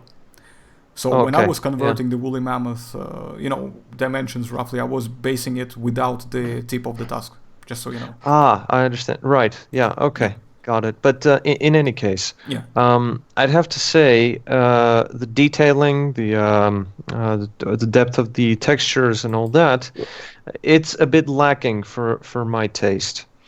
But overall awesomeness, I would say it's close to like 3 out of 5 at most. The sculpt itself, I would say 3.5. Okay. Ish, yeah. And when it comes to the so next is pricing, right? Just whichever. No, accuracy. No, accuracy. Any order. I don't have much to say in terms of accuracy, since again, when it comes to mastodons, it's I'm not very educated in that subject. Playing it safe. Yeah. But you can. By the way, guys, sorry to say this so late. By the way, but I mean, you can reserve judgment if you wish. As in, like, if you don't have anything to comment, you can just reserve judgment. Yeah, good to know, because I definitely don't have much to say in terms of accuracy. I would say it's how pretty we much... dropped that after we went through 2 full reviews. You know, I mean, especially when, I mean, I haven't seen a mastodon skeleton It myself. just occurred so, to me. Yeah. It just occurred. Just right now, just at this moment. It Yes. Yeah. No, I mean, when it comes to mammoth, I can have a little bit of input, but mastodons, I'm not quite sure. So yeah, and of course, in terms of pricing, now when I compare the price of the white mold kit to the fully finished one, it's a drastic change.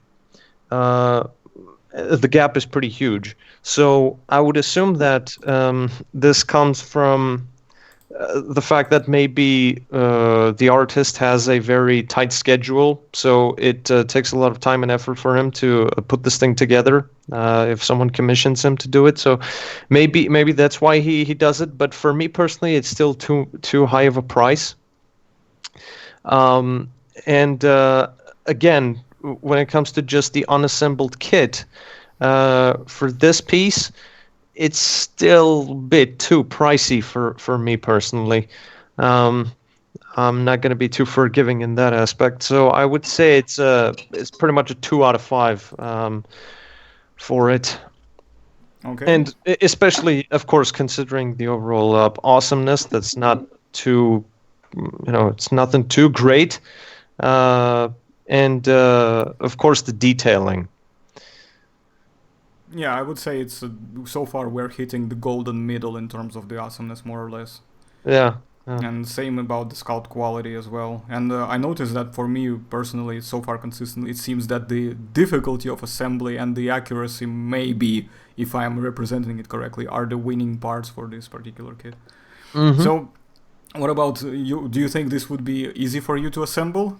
Note Right. that I said about, that you have to be a -100 level to not be able to do it. Yeah, right. You've definitely put me on the spot here, dude. Well, I knew what I was doing, wasn't I? Yeah. But yeah, I'd say it should be fairly easy. I mean, it doesn't have too complex of an anatomy, and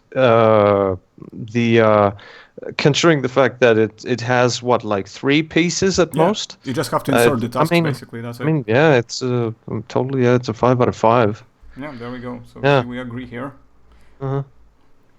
Okay, Joshua will say.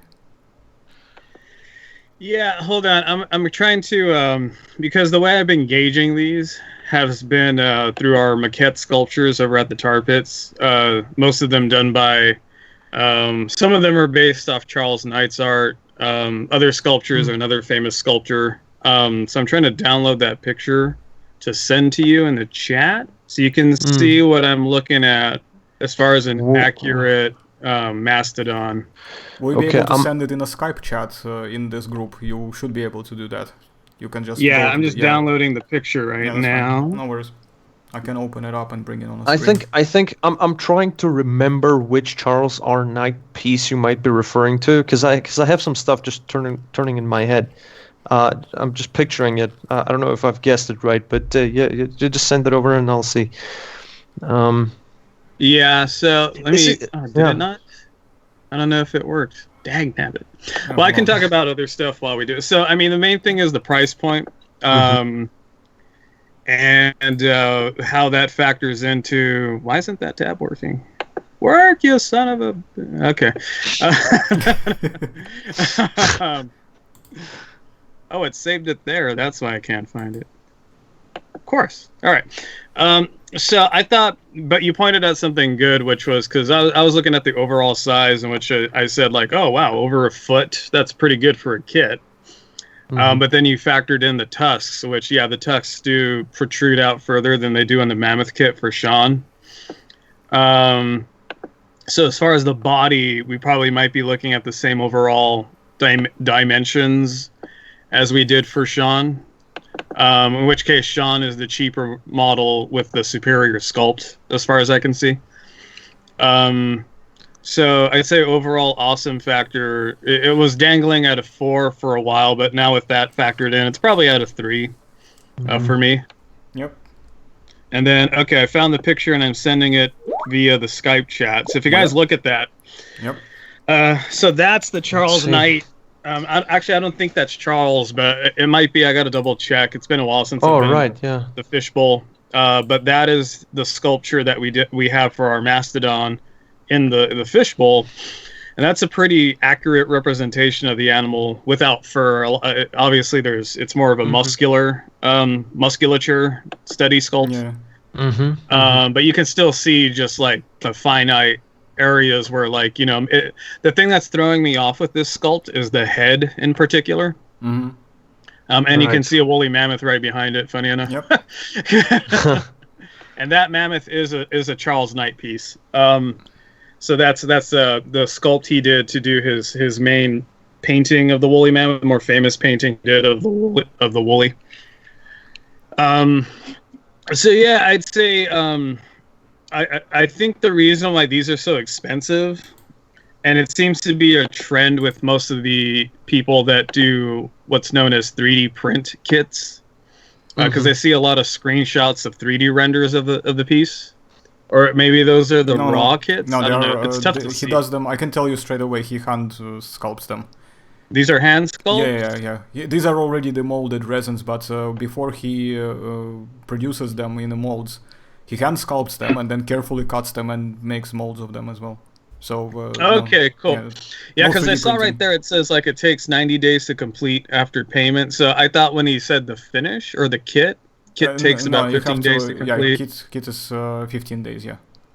Yeah, so that's like the average turnaround time for like a 3D print. So that's why I was kind of looking at it like, oh, because if you do a cast molding of a kit, normally that takes like, at the most, you can spend 2 to 3 hours a day doing a mold casting of it. That's why it's throwing me off why it takes 15 days to complete a casting of the kit.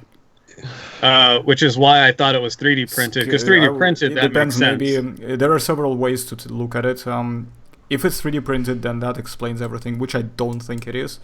But if it's not, you're looking at the case of whether or not, how quickly the site gets updated in a live, as we speak.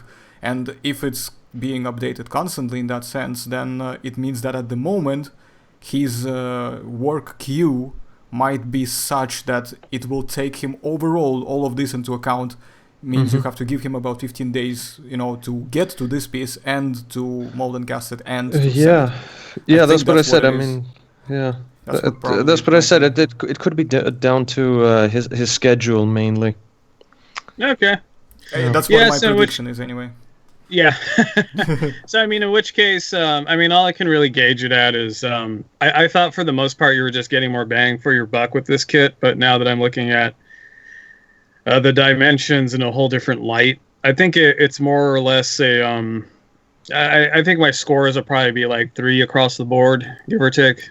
For the Sculpt Quality. So, quality, accuracy, cost, whatever else we're talking about. But the funny part is the difficulty. The difficulty is like the easiest ever. Oh yeah, no, I'd probably say difficulty. This is probably it's hard to say because we never get a shot of the disassembled kit. Yeah, I could only spot 2 parts that can be detached, but everything else looks like it's a single piece. But I don't know. Yeah, we could think like, oh, it's maybe 3-4 pieces, counting the trunk and the tusk, and then when you get the kit, it's like an 18-piece kit. We just didn't see it. So it's hard to gauge the difficulty for these kits when they don't include the actual disassembled kit. So I can't really gauge it. I'm just going to play it safe and say if you want to bump that up to like maybe a 3.5. So, but mainly 3s across the board for me. Okay, I'll put it 3.5 because I think it's gonna be quite easy. I mean, come on, Josh, you're a high level kit builder. You cannot possibly downgrade yourself like that. Oh yeah, no, I am, but at the same time, it's again, I've gotten kits that are pre-assembled, and I get them, and they come into like pieces of 20. Oh yeah. And I'm just looking at the kit like, why is this thing chopped up so much? Why would you do that? And then I get the opposite end of the spectrum where it's like a really advanced mold and posture. I'm like, oh, this thing's gonna take me forever, and I get the kit in the mail, and it's like 5 pieces, and I was like, what? There's Yeah. reasoning. Yeah, it's like, oh wow, is that all? It's purely up to the it's purely up to the whoever molds it. And that's the thing too. How it's pieced out normally is how they molded it. That usually factors in how many pieces you're gonna get to try to piece together this thing. And if you guys notice, we are not taking into account the casting quality because we have not actually physically received any of these models to look at. No, that's we the don't know tough how thing well about. it's done. Yeah. That's the tough thing about these reviews when you don't have a hands-on product to kind of really look at it. Okay. Yeah, I mean, sorry. besides the Steppe Mammoth, but which is a different type of product, but I have that in my collection, so yeah. Oh yeah. That definitely helps that you have the figure. So Yeah. shall we go next piece? Now this one. Yep. Once again, it's a woolly mammoth, only by by a different manufacturer. So this is going to be a very good piece to compare because we're comparing the same animal, but we are looking at a completely different. And this time, actually, he's done a very nice job at least including the pictures of a disassembled model. And since I've started and opened up, shall I just go first and then... Yeah. Josh is going last anyway. We already decided that. So yeah, right. But I will say here is something interesting. So I wanted to look at first the disassembled model here. Oh wait, am I looking at the wrong one? Is this from Lu Feng? Lu Feng Shan, woolly mammoth. Yeah, just make sure that I'm not seeing the image of the disassembled kit.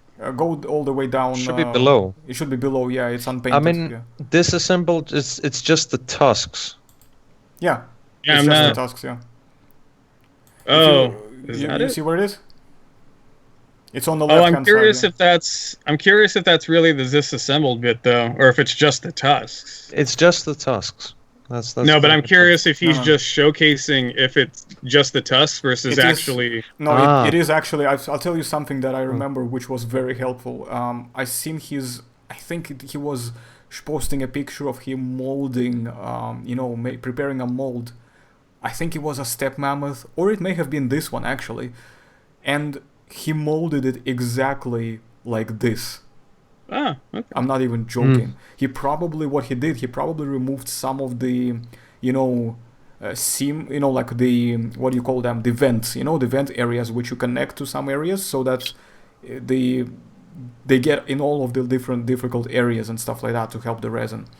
But yeah, this is how it is. It's a 3-piece kit, and I think the Mastodon previously was actually a 3-piece kit as well. Now that he included this one, yeah, this actually makes perfect sense now.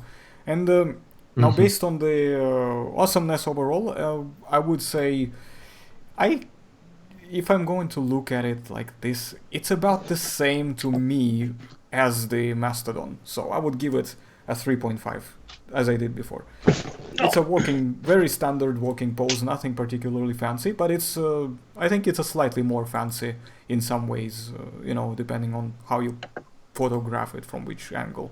So there are some more interesting things about it, and I like that it's got this very, let me see if I can find a good image of the, it's, the eyes are slightly like, they're not shut, but they're not fully wide open, but it kind of makes it look a little bit like it's almost frowning. Especially from the front view, the front, right? Yeah, from the front. Yeah, it looks like it's almost mad at you, Yeah. And I like that, so that's why I actually, for the awesomeness, I'm gonna give it a 4 just for that. Fuck it. Oh. And so this one is a bit of a better winner for me in awesomeness. But now for the sculpt quality, I will give this a higher score because of the fur detailing. Even when I look at the unassembled piece, this is actually considerable improvement. It's a very, very good improvement over the previous piece. And I'm noting the fact that maybe Mastodon would not have as thick of a fur coat as the woolly mammoth, but I think he could have still included a bit more, little I feel like nitty-gritty. it's almost like sculptors did this. What's that? I said it feels like it's 2 different sculptors completely that did this. Yeah. It might be, it might be like how you feel about it, and I can understand why. But it's the same guy. It's all him. So I will give it personally for the sculpt quality. I will give it 4.5 for me. So this is quite a good sculpt. I mean, it's definitely better than before, what I think. And now for the assembly difficulty, 5 out of 5 straight away, 3-piece. Again, you have to be an absolute noob not to be able to put this together. Like minus level 150 or something. Okay, dude, we get it. Come on.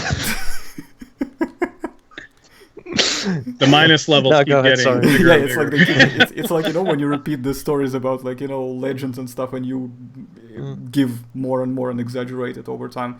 So it's the same thing here. Yeah. So in terms of accuracy, I cannot really say a whole lot about it, but I would probably be inclined to say that it's close. If I'm looking back at the Sean Cooper's, though, I mean, if I put these two together, right, if I were to make a diorama shot out of them, and because, as Josh correctly pointed out, they may sometimes vary as individuals based on their, you know, variety of factors, you know, the size, the tusk shape, the, you know, other things like how long each individual has managed to grow their fur thickness, you know, how quickly they're going through all of these processes, you know, of adapting to the different climates and stuff like that, you know. And I would probably give it, well, what did I give this other one? I'd give it about a 4, I would say. No, not a 4, 4.5 for the accuracy. I mean, I think it's good, because the only reason why I say this is because it comes off a bit skinny. Personally, for me, it comes off a bit skinny. But I would definitely lower that area, which my viewers can see. I would definitely extend the fur a little bit. But then again, what are we representing? So I'm kind of refraining half of the point, but at the same time, I am still think it's quite there, personally. Now, and once again, we come to the disgusting piece, and that's the cost. And I give it a 2 once again, because it doesn't have as much, nearly as much as the Sean Cooper's Paleocraft's Woolly Mammoth kit.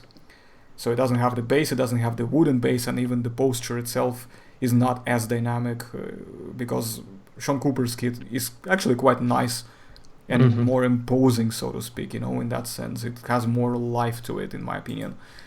And that is why I also think that the cost is just overwhelming. It's a bit too crazy. So if I were a celebrity, I wouldn't give a shit, but I am not. So there is my, you know, that's my review for here. So Aram, do you want to quickly follow up, and George? Yes, sir. So now let's see. So the overall awesomeness, of course, I'd say, yeah, sure. The pose is nothing too extravagant, but I'd say it's much more interesting compared to the Mastodon, because it definitely does look like it's sort of charging, and you can totally see the walk cycle. You could definitely imagine how it would have been in motion. So it's pretty good. I'd say it's and also considering the other factors overall, which I'll get to, I'd say it's a 4 out of 5 for me. Okay. Yeah, it's fairly decent, definitely. As a sculpt that represents the animal, the creature itself, it's very good. Now the sculpt quality, right? Yep. So this is again a vastly major improvement compared to the previous model kit, but I'd say having seen Sean Cooper's work, I'd say definitely the texture on the fur is very good, but not as good as the Sean Cooper one, because it's difficult to say, but the fur itself, sort of, especially like on the lower sides, on the feet, it sort of kind of looks like a bit too bubbly.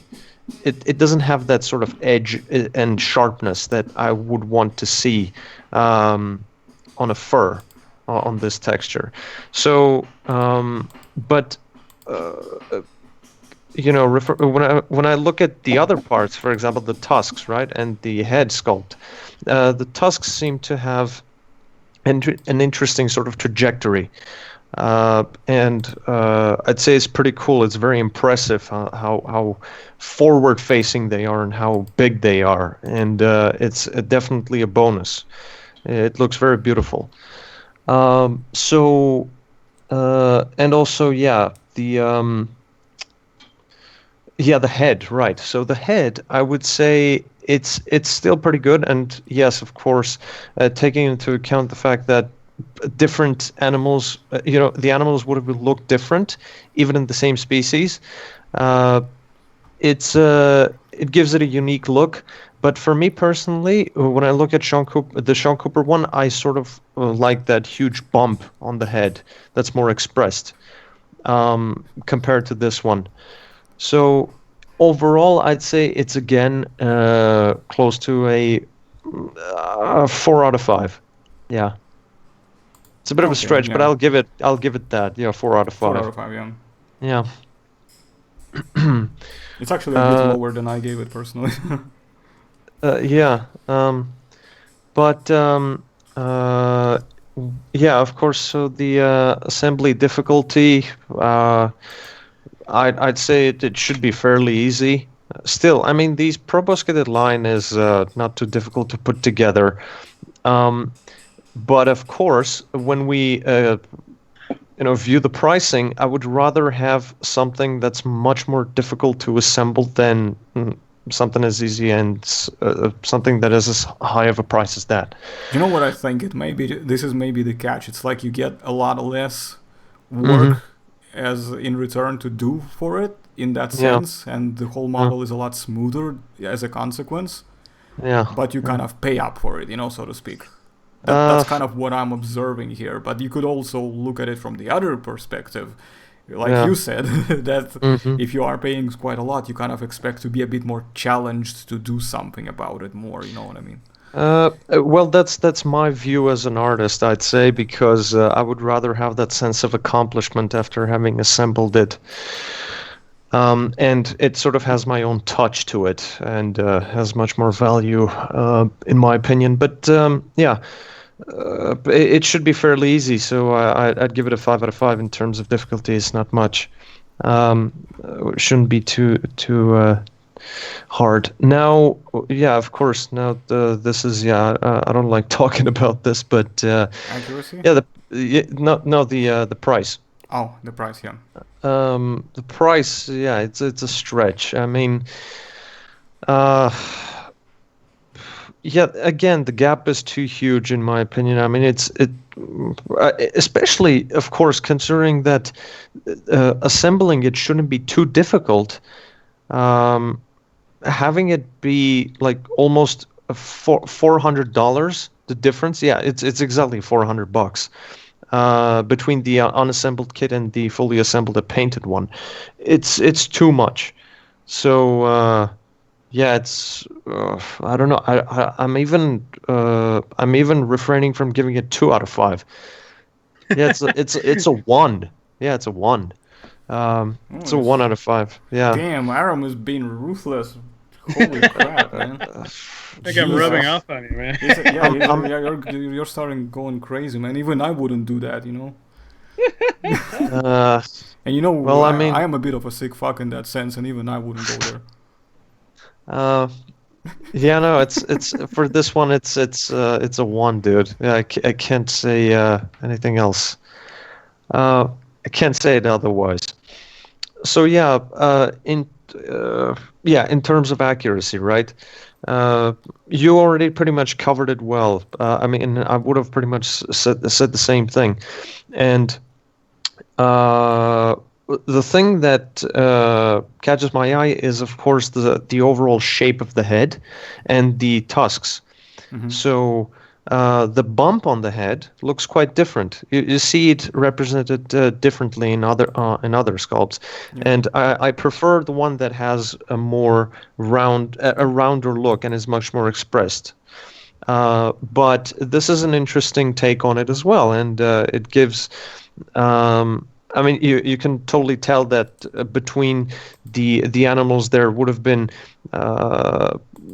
differences in overall appearance features. Yeah. So yeah, I'd say it seems to be fairly accurate. I mean it's a mammoth again. There's not too big of a room for error, you know. I mean, of course, you know.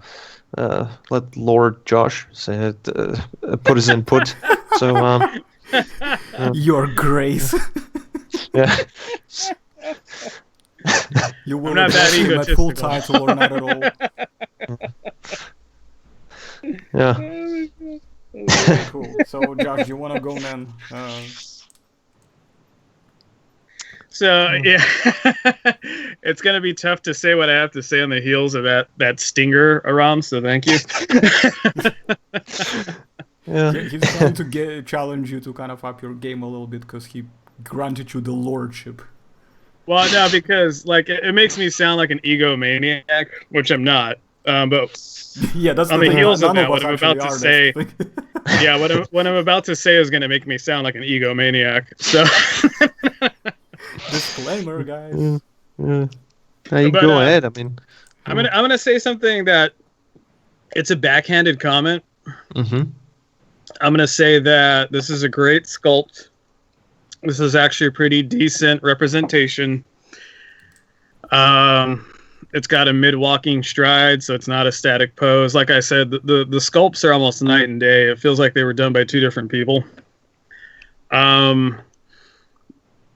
All that would be great if this was actually a steppe mammoth instead of a woolly mammoth, because these are actually what you'd be looking more closely at for a steppe mammoth versus a woolly mammoth. I mean, we have if you go back to the Mastodon picture and you see just over in the corner, you can see how just the head and the leg of the woolly mammoth and how drastic it is.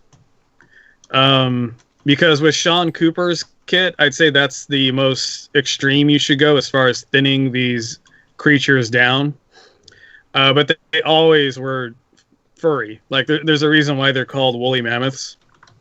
I also wanted to say that you have to take into account that, you know, back in the days, because this kit by Sean Cooper, it can be in range of 5 to almost, 10 years old in total since it was first made. But this kit here, Woolly Mammoth by Luffy and Chang, it's actually very recent. It's not even a year old, I don't think. It may be about a year, but not much older than that.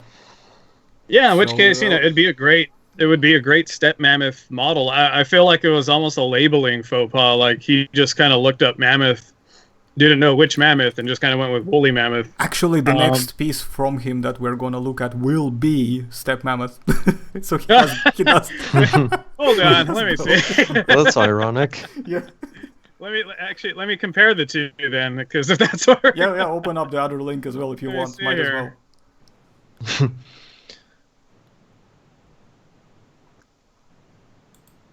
Uh-huh. I mean, this is actually a more lower grade steppe mammoth, funny enough. Like it sucks because like it's so easy to critique somebody's art, you know. Yeah, I know. And I don't like doing it because I'm an artist and I get my stuff critiqued unnecessarily on a day-to-day basis. As we've seen just more recently, but I mean, honestly, if I'm going to be honest, like I think if he would just drop the steppe mammoth kit and just relabel his woolly mammoth kit as a steppe mammoth kit, And this would be make it a bit bigger. Yeah, that's it.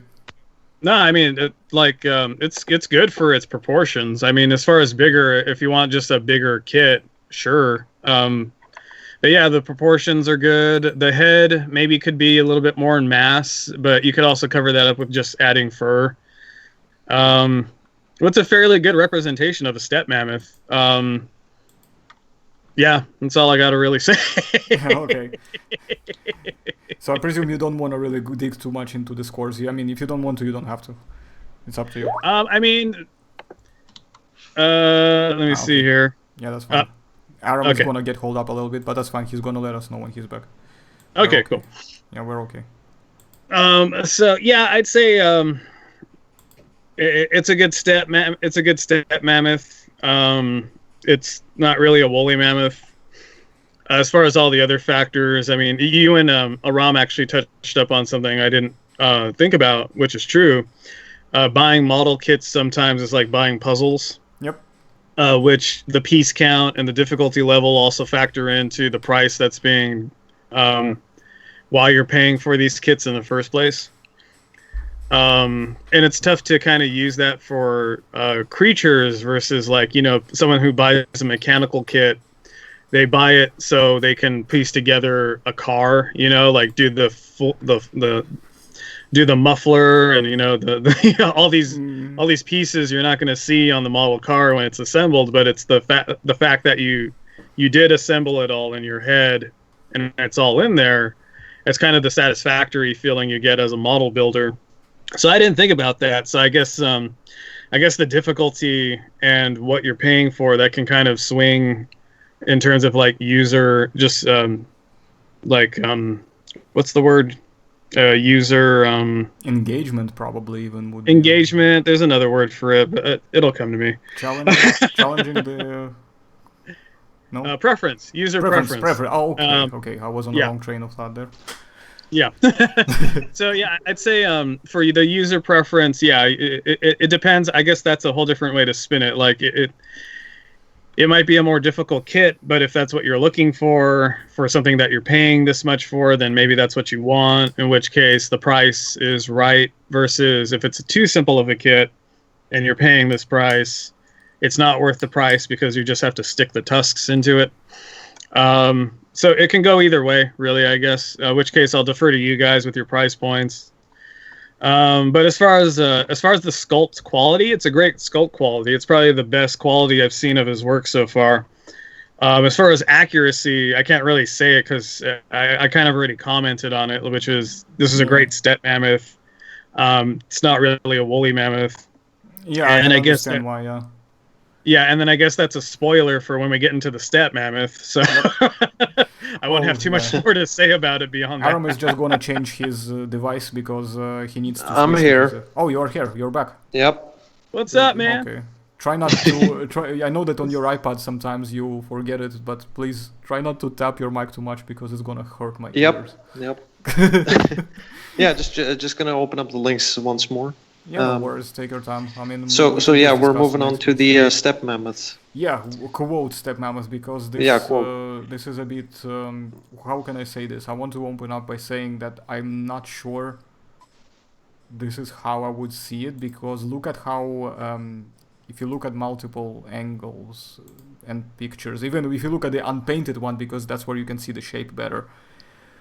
Yeah. I am not sure about... See the angle of the torso? It kind of goes up towards the chest area, and while I would have thought that the line should be more parallel, you know, of the torso to the ground, like we've seen in the previous woolly mammoth, which Josh commented on. And I'm kind of not sure whether or not this is quite consistent with how I think it would look personally. By the way, everybody here? Josh? Yep. Rejoin it. We're here.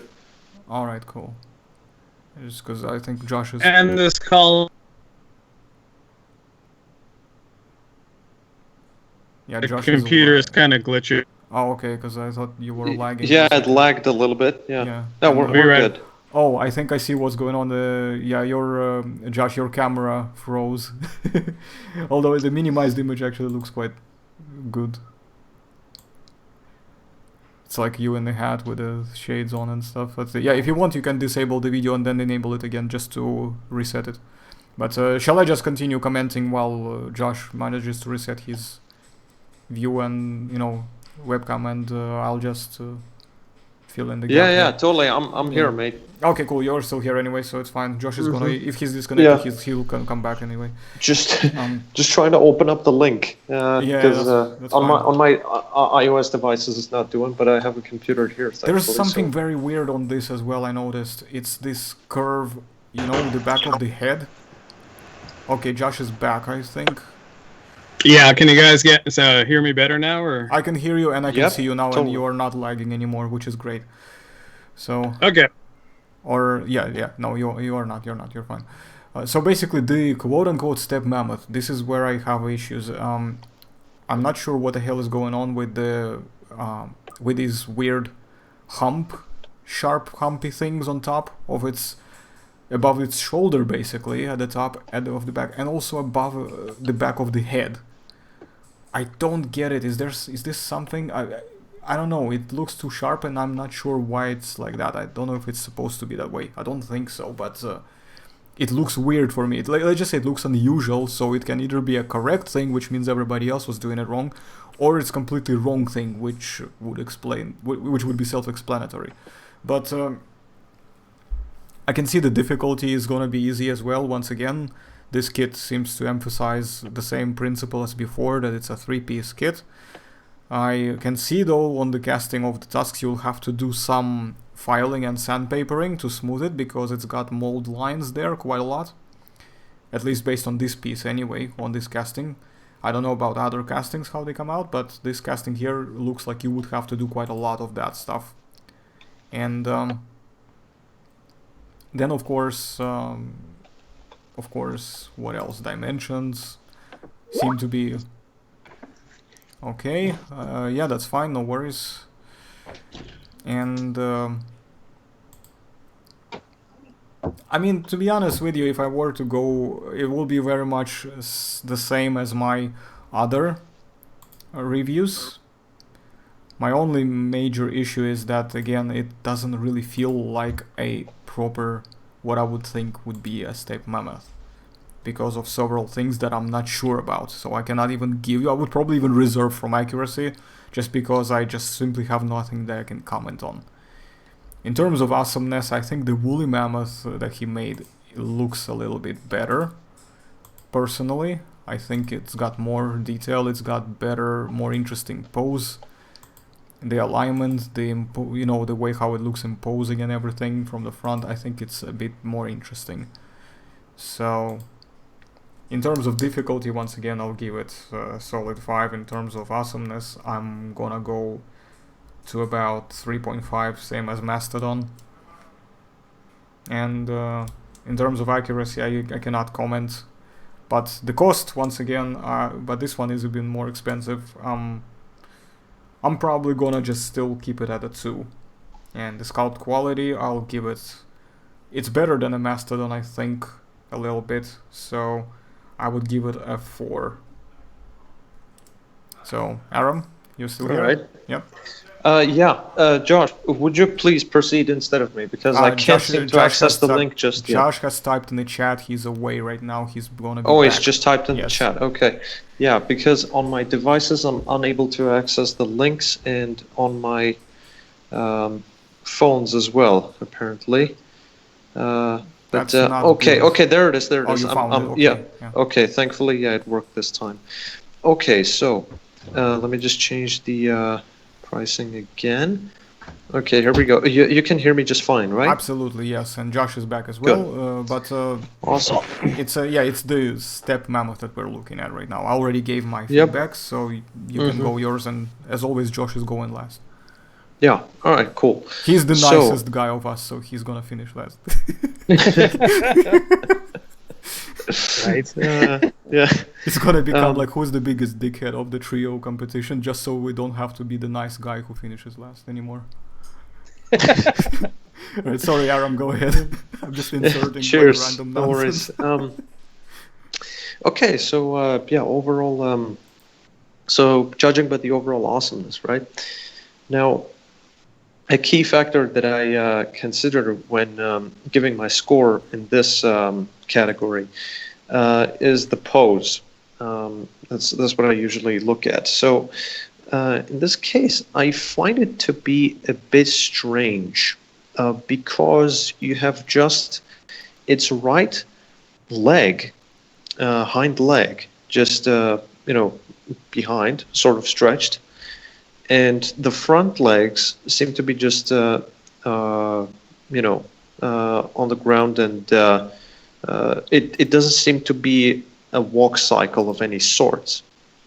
So it looks a little bit strange in my regard.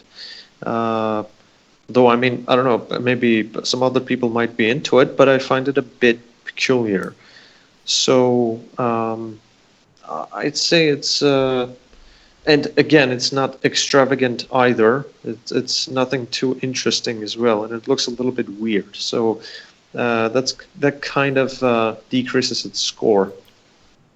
But when it comes to the overall sculpt, it seems to be pretty good. Although I don't see too many differences besides the fact that the fur is less dense compared to the previous model kit. There doesn't seem to be too many differences. Though I think that the only difference that I see here is the tail that's sort of sticking out. All right, so I'll say this. Overall awesomeness, I'd give it a 3.5 out of 5. That's what I'll go with. And the sculpt is pretty solid, in my opinion. It looks good. And yeah, the fur is less dense, less saturated, and well, I guess it can be considered a steppe mammoth, but I'm willing to trust Josh in this matter that the previous one would look more like a steppe mammoth than this one. So I'd give it a 4 out of 5, the overall sculpt. Okay. And afterwards, it is the overall complexity of the kit building. Again, I mean, it shouldn't be too complicated. It's the same as before for all of them. Yeah, again, so I'll give it a 5 out of 5. Let's just put it right there. I mean, pricing, again.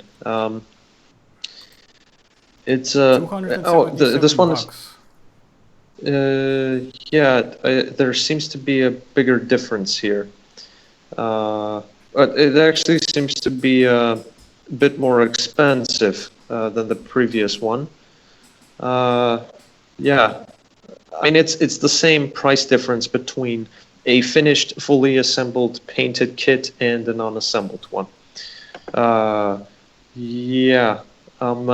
I'm gonna stick to my guns here and say it's a 1. Look at the unassembled, because we're not looking at the commissions, because I mean, of course, some people like to buy commissions, but and there are a number who ordered commissions from me as well.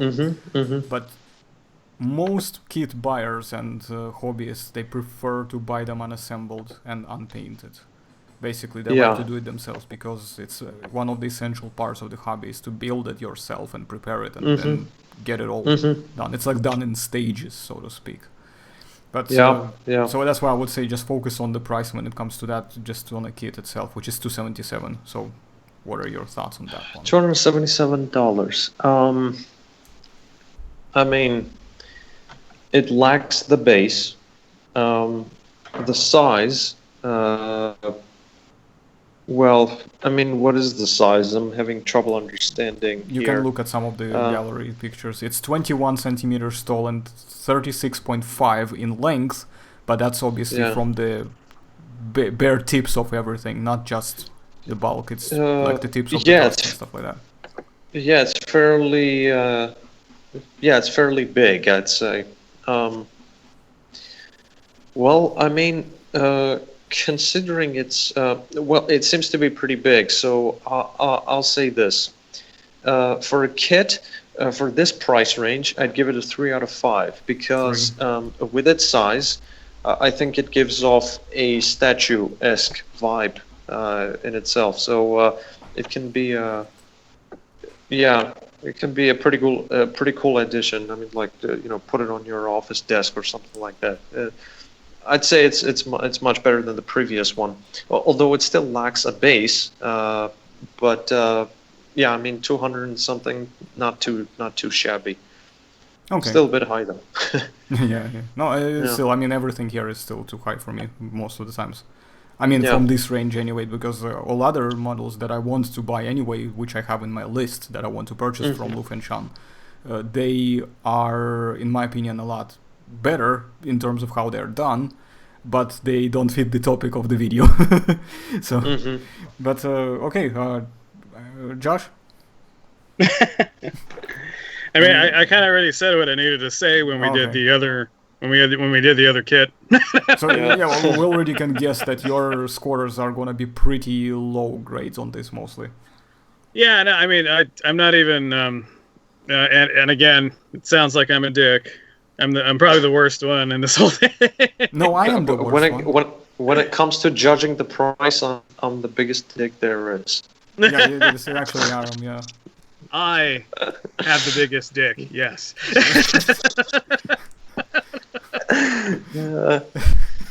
How quickly this turned around. But anyway. No. That was something. But no, I mean, everything I said, it pretty much remains the same. It's weird because that woolly mammoth sculpture was a great steppe mammoth sculpture. It was overall just a better sculpture. And then we got to the steppe mammoth, and it looks like the same quality of sculpture as his Mastodon, which it's not really right where it needs to be, versus his woolly mammoth / steppe mammoth was where it needed to be as far as the sculpt quality. So yeah, that's pretty much all I got to say. Honestly, I don't even want to score it. I'd say you just skip this kit. That's fine. Buy the woolly mammoth kit, label it as a steppe mammoth, and you're good to go. Yep. Okay, so the last one from this, and this is going to be the last piece of this video, by the way, as well. It's the Josh is probably gonna be unloading on that Columbian Mammoth. It's a Columbian Mammoth, guys. Oh no. Oh yes, I'm looking forward to that one. Oh no. So again, Josh is gonna go last because this is gonna be the gold final piece of the video there. So I'll go first then. Fine, why not? And then we'll take it from there. Now here's a few things that I don't like about it. This has got nothing to do with the kit itself, but I don't like the fact that it doesn't offer, an image of a disassembled piece, which previous ones, lucky for us, did, which helped me better to give a more accurate perspective. What I will, however, say that I have noticed is that this particular piece, and I don't know if the photographer or Lufenshan himself noticed it, but in one of the images, the tusk is clearly bubbly as a casting. You can see it. The bottom side of the tusk is just... It looks like it's basically part of it just got rotten and eaten away, so to speak. Wait, which image are you talking about? If you look at the Columbian Mammoth and you go to the bottom... I just saw it. Yeah, look at the unpainted pictures of the thing, and you will see on the bottom of the tusks there is like a big, massive hole there. Oh yeah. And it's but if you look at the painted version, it's not there. So it's clearly not meant to represent anything. It's an actual problem with the casting itself. On this particular one. Now, the problem that I'm seeing here is that I do not know whether this is universally true for all the copies of the cast, or if it's a one-off that just ended up being here by accident. So, this is a good question. I'm going to assume it was an accident, and I will just say, in the raw quality of the sculpt, since I'm not doing it in particular order, it's... Sculpt Quality, and because I think they're representing the naked version of the Columbian Mammoth, which Josh has addressed previously as well earlier on in the video, I think it's a decent quality. but I wouldn't rate it too high because I don't think it's actually as high as it could be for this. Right. Because I think there could be a lot more detailing that he could have done there. In some areas, I feel like he just probably went a little bit easy on it, and I personally would have wanted it to be a little bit more. I mean, there is, of course, you can see some different pictures that there are, but I'm gonna give it a solid 4 out of 5. I'll say it's a 4 for the sculpt quality for me. So there we go. That I wouldn't say I'm not happy with the quality, but I wouldn't say that I'm particularly gonna be jumping in my seat about it. So I would say it's a you know what 3.5, right there in the middle, so to speak. 3.5 would be on a bigger side, on the better side of it, but at the same time not quite top notch. What I think now. The complexity of the kit, I think it's a little bit more complex than the previous ones. I can see the seam line on the tail. I can tell the tusks are detached as well, and the other bits that I can tell are detached. In fact, very strangely and interestingly, the head is detached completely as well. And I don't think the trunk is detached. The trunk itself looks like it's actually part of the head. And now I'm trying to understand if the ears might be detached. This is another one that is a bit weird. I cannot tell, but I think they are detached. Because I've seen there was one of the images that looks like it got a bit of a seam. And again, in some images it doesn't look like it, so I don't know. So it's a slightly Pretty more well disguised. Yeah, it's Seems to be. yeah, definitely, yeah. So it means that even if you put it together with not as much filler, you would still be able to hide it with a paint job. So Right, yeah. that's a good thing about it, probably. So I don't think I still don't think it's a very complex kit, but I would put it 4.5 just because of the amount of parts involved, and that would be probably as much as I am, gonna go with it. So 4.5 for difficulty. For the accuracy, I suspect that it's not particularly accurate because I remember from our interview that we've done with Josh and Team King when we were discussing, and also me and Josh did a review on the Primeval Columbian Mammoth design where Josh extensively described it quite well. It's the fact that although it's a big animal in dimensions, it's got very long and tall legs, right? Yeah. So long and tall legs, and this is not very well demonstrated here. In some areas, I think he could have lifted torso line a little bit upwards to demonstrate that a little bit better. But that's my view, and this is a very limited perspective. So mind you guys, nobody here is claiming to be the expert, and we're not leaning on authority. We're just looking at it as consumers, strictly as consumers. Nothing more, nothing less, okay? So don't be trying to be all smart ass about, oh, but you don't have a PhD. Like, get the fuck out of that, okay? No. Like, sorry, but I have to say this. I have some people here, who come in and say, oh, you are not a PhD, you're not an expert. I don't claim to be an expert. So therefore, stop shoehorning these arguments, okay? So this is a consumer-based perspective, guys, okay? There's countless people that have PhDs who are just completely brain worthless. dead. Yeah, just completely worthless and brain dead as far as I'm concerned. So not all of them, okay? Not all of them, because we're many Definitely people out not there. all of them. We know people personally, in fact, we associate with them quite closely, who are extremely well versed in the area. But having a PhD is not equal to being a person of high intelligence. I can assure you that. Yep. So, anyway, to stop rambling, since it's the last piece, I want to say that the accuracy, I'm going to actually refrain. I'm not going to actually do anything with this. I'm going to reserve my judgment. For the awesomeness overall, I think it's a better piece, about the same as the woolly mammoth in terms of the pose. I like that it's lifting. It's got so. I would probably say, you know what? Maybe even. I would give it a 4, for the awesomeness. Like a 4, solid 4. And now, the nitty-gritty part. It's the price. So the dimensions of the kit, according to this, it's 60 centimeters, which is obviously the end of the tail, which is parallel to the ground the way it's shaped. and this makes it about 12 inches overall, and the tilting kind of upward head with the tusks kind of forwarding as well a little bit. So it looks like it's almost in the realm of being quite a, spacey, so to say, kit.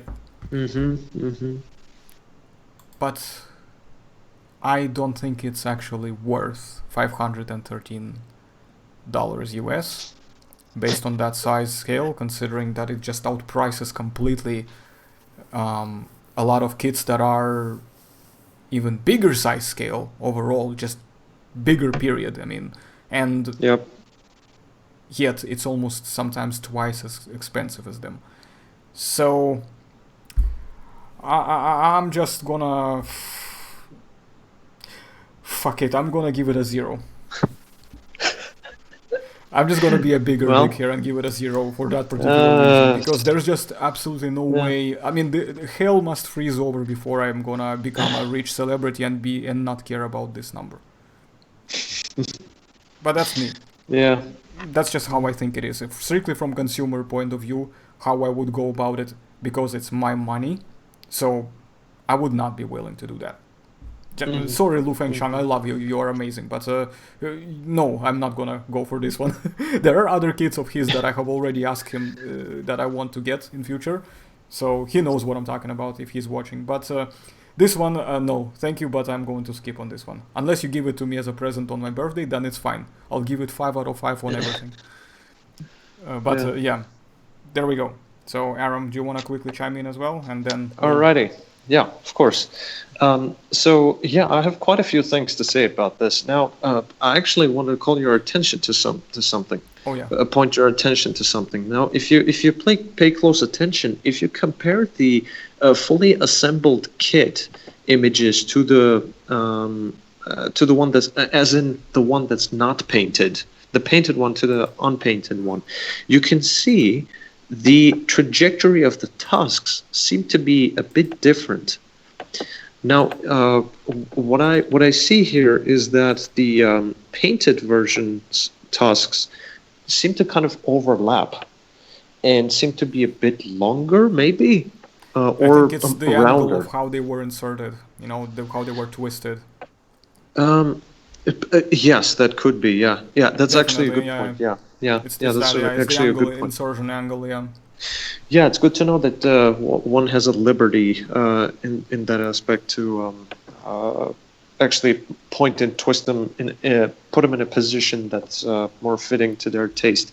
But okay. So regarding the overall awesomeness, right? Here's what I'll say. I think it looks pretty interesting and imposing. I usually prefer to have my elephants and Proboscidae in general to sort of have their trunk be upwards and with their head more facing upward. And also the pose itself on the feet and everything seems to be quite interesting. I like it. It seems to be very imposing, and it has a presence. So I'd say it's fairly good in that aspect. Now, when it comes to the sculpt, right?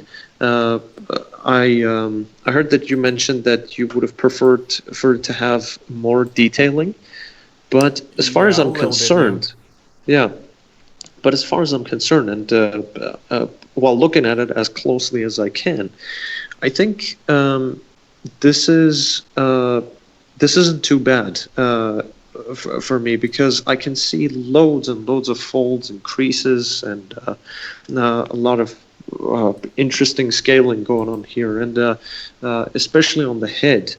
Mammoths don't have scales. That's not the same thing though. But anyway, I'm just trying to be a bitch about it. Sorry, go ahead. Yeah, I mean the skin.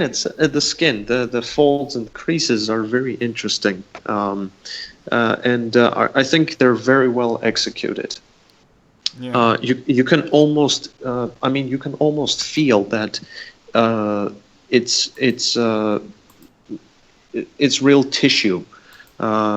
Even the way it's painted here, and I think when you paint it, you can definitely sort of from a farther view, you can tell that it has an organic feel to it.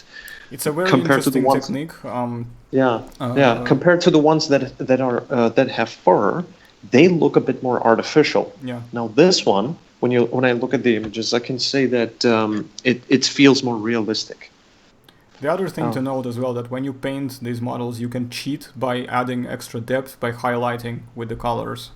You know, when you do that, because a lot of colors, when you highlight, you emphasize the areas which would be more reflective and they would catch more light at a certain angle. And this is how you basically give it a very realistic look, more or less. And this is why, obviously, the painted model looks like it's got more depth to it, but when you look at the unpainted version, it's quite clear that it's not as deep as it, in terms of the detailing as it. It's a good point. Yeah, that's a good point actually. But I think it would be Guys, I just noticed. I'm sorry, Aram. I'm sorry. I'm totally kind of. No worries. Carry on. But there is one thing I've noticed that I haven't brought this up, which is crazy, and I just realized this. If you look at the side view of the unpainted model, right, and look at the tip of the tail, and then open the painted model and look at the tip of the tail, do you see there is a difference, very big difference on the tail? There's like a tail brush, so to speak, attached to it. Yep. So I'm actually quite curious to see what that's made of. Probably like a real life chunk of hair. There's an evident difference here. Yeah, totally. I don't presume it's included in the kit, but it's something that's definitely been added on as they probably put it together. So what's next? The assembly difficulty. Now, I would have to agree with you on this, Arsen, because, you of course, considering the fact that you have also the more experience in it, I think this would be a bit more difficult to assemble. Just by looking at it overall, I'd say it's a little bit hard. It would be a little bit harder to assemble it. And I just realized I hadn't given my scores for the other categories. Don't worry about it. It's fine. If you want to, you can go back and give scores. It's fine. Overall awesomeness, I'd say it's a 4.5 out of 5. 4.5 for you. Yeah, that's fine. I think it does look awesome. The sculpt. I'd say again, especially the detailing, it's quite good for my taste. So I'd say it's a 4 out of 5. Mm-hmm. And the complexity of assembling it, I would say it would be 3.5 out of 5. Yeah. And of course, when it comes to accuracy, I'd have to say I'm refraining from judging it as well. So. Now final point, the cost. Oh boy. All right. Okay. I don't want to be too crass about it, but you're having a laugh, mate. This. I mean, when I remember that there are statues made out of more complex materials, dude, that can are I just quickly official. say, this is almost like buying it's like about $50 short of 2 sideshow T-Rexes. Dude, that's exactly what I was going to say. I mean, words out of my mouth. So, considering, I just remember that there are literal statues made out of more complex material that cost less, and that are official licenses that cost less than this thing. So I'm gonna be on the same boat as you. 0. Slap it on just 0. Oh boy. So yeah, based on how it's drawn, we've got 2 circles. So if Josh gives it a 1, that's basically a dig. Sorry. Right, okay, Josh, do you want to finish this one up? This is the last piece as well, so... Sure! I'm quickly fading over here too, guys, so I'll probably be fast with mine. That's fine. Let me see here. Well, first off, I'd say this is probably the biggest kit that he offers that we've seen so far, because all the other kits were probably about 30 centimeters, 33 centimeters. This thing's like 60 centimeters. That's twice the size of the others. So I know you said it was like a foot. I think it's actually close to like 20 inches. So it's a 20-inch. Oh, sorry, 20. Yeah, sorry, I made a mistake. Pardon me. Yeah. It's, 24 inches. Yeah, so 24. That's Right. 2 feet. Like that's a pretty. I'm looking at it with my ruler. That's a pretty big kit. So for $500 for a 2-foot kit, that's not too bad. Again, I guess it depends on what pieces need to be sliced up. That kind of factors in the pricing of it. So for pricing for a 200, for $500 for a 2-foot kit, that's not too bad. That's actually a pretty big kit. As far as all the other stuff, I mean, he went with the naked Columbian Mammoth sculpture. There's people that prefer it. I'm not gonna really. It's one of those things where it's like it's more general taste, artistic taste, than if it's really going for accuracy, scientific accuracy. So if you like the naked Columbian Mammoth model, this is probably your best bet for that model to purchase, I guess. I will say things like the quality control of it are kind of touch and go with me. Like you pointed out, there's I don't know if he just kind of slipped that image in, or if that's going to reflect the product you're going to receive in terms of the casting issues, bubbling, things like that. So that's something you got to risk, I guess. Which, once you're paying anything upwards of $100, if you get a kit that has severe bubbling, that's already kind of detrimental to the price. As far as all the scientific accuracy stuff, I mean, you could just defer to the 2 to 3 videos we've done on this thing already. Yeah, that's fair enough. Yeah. Yeah, so I just don't like repeating what I've said in length many times over. But so yeah, I mean, overall, I'd say the accuracy is maybe at a 3. It looks like it's trying to mimic our tar pits mount of the Columbian Mammoth, the famous mount, because that one also kind of has the curved in cross tusks that you see. So that looks to be what this thing is mimicking. I'd say the proportions are off. I'd say the Steppe Mammoth / woolly mammoth are closer to the proportions for Columbian than this Columbian Mammoth is. As far as just the general mass and trying to get the leg proportions correct. In fact, I'd say with a little bit more tweaking of his woolly mammoth, he'd probably get a pretty good Columbian Mammoth out of that one too. So, I'd say overall for this guy, of the 4 or 5 kits we've done, we probably didn't need to focus on this guy that much, but I'd say that one woolly mammoth is his best kit for the elephants in general. And you can easily kit bash that to get a proper Steppe Mammoth, and then on top of that, a proper Columbian Mammoth. So yeah, overall, that's roughly it's probably 3s across the board for me as well. I'm not too brutal with the pricing because now that I did the measurements, like a 2-foot model kit, that's huge. Like I don't even purchase those because I don't have any room for them. Yeah, it's the reason why it's so long is because of how it's positioned and how the tusks are, stretched out. If you look at the image and how it's posed, they show how basically the measurements are done, and it's definitely gonna take up space.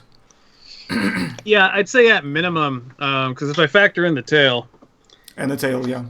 Let me see, 18, 19, 20, 21, 22, 23, 24. So you're roughly that big. I'd say you're taking up maybe no more than maybe 4 to 5 inches of combined length for the tail and the tusks. As far as the tusks protruding as far out as the head and the trunk. Yeah. Which that's still a huge kit. Like that's still a pretty big kit you're gonna have to wrangle. Definitely. I think it's also the way it's done. It's I think, if I'm correct, it is his biggest mammoth kit. I think he went with the idea probably that it would be even bigger than a Steppe, or but it's a bit complex because the positioning is a bit tricky because he's got the trunk that's going up, so that adds a bit more height. while his actual Steppe Mammoth kit, which is 21 centimeters, you would have to obviously compare the top head area, but to understand whether or not he gave the Columbian Mammoth a bigger size, or how do they compare, you know, if you put them next to each other, which I personally would struggle to understand. But yeah.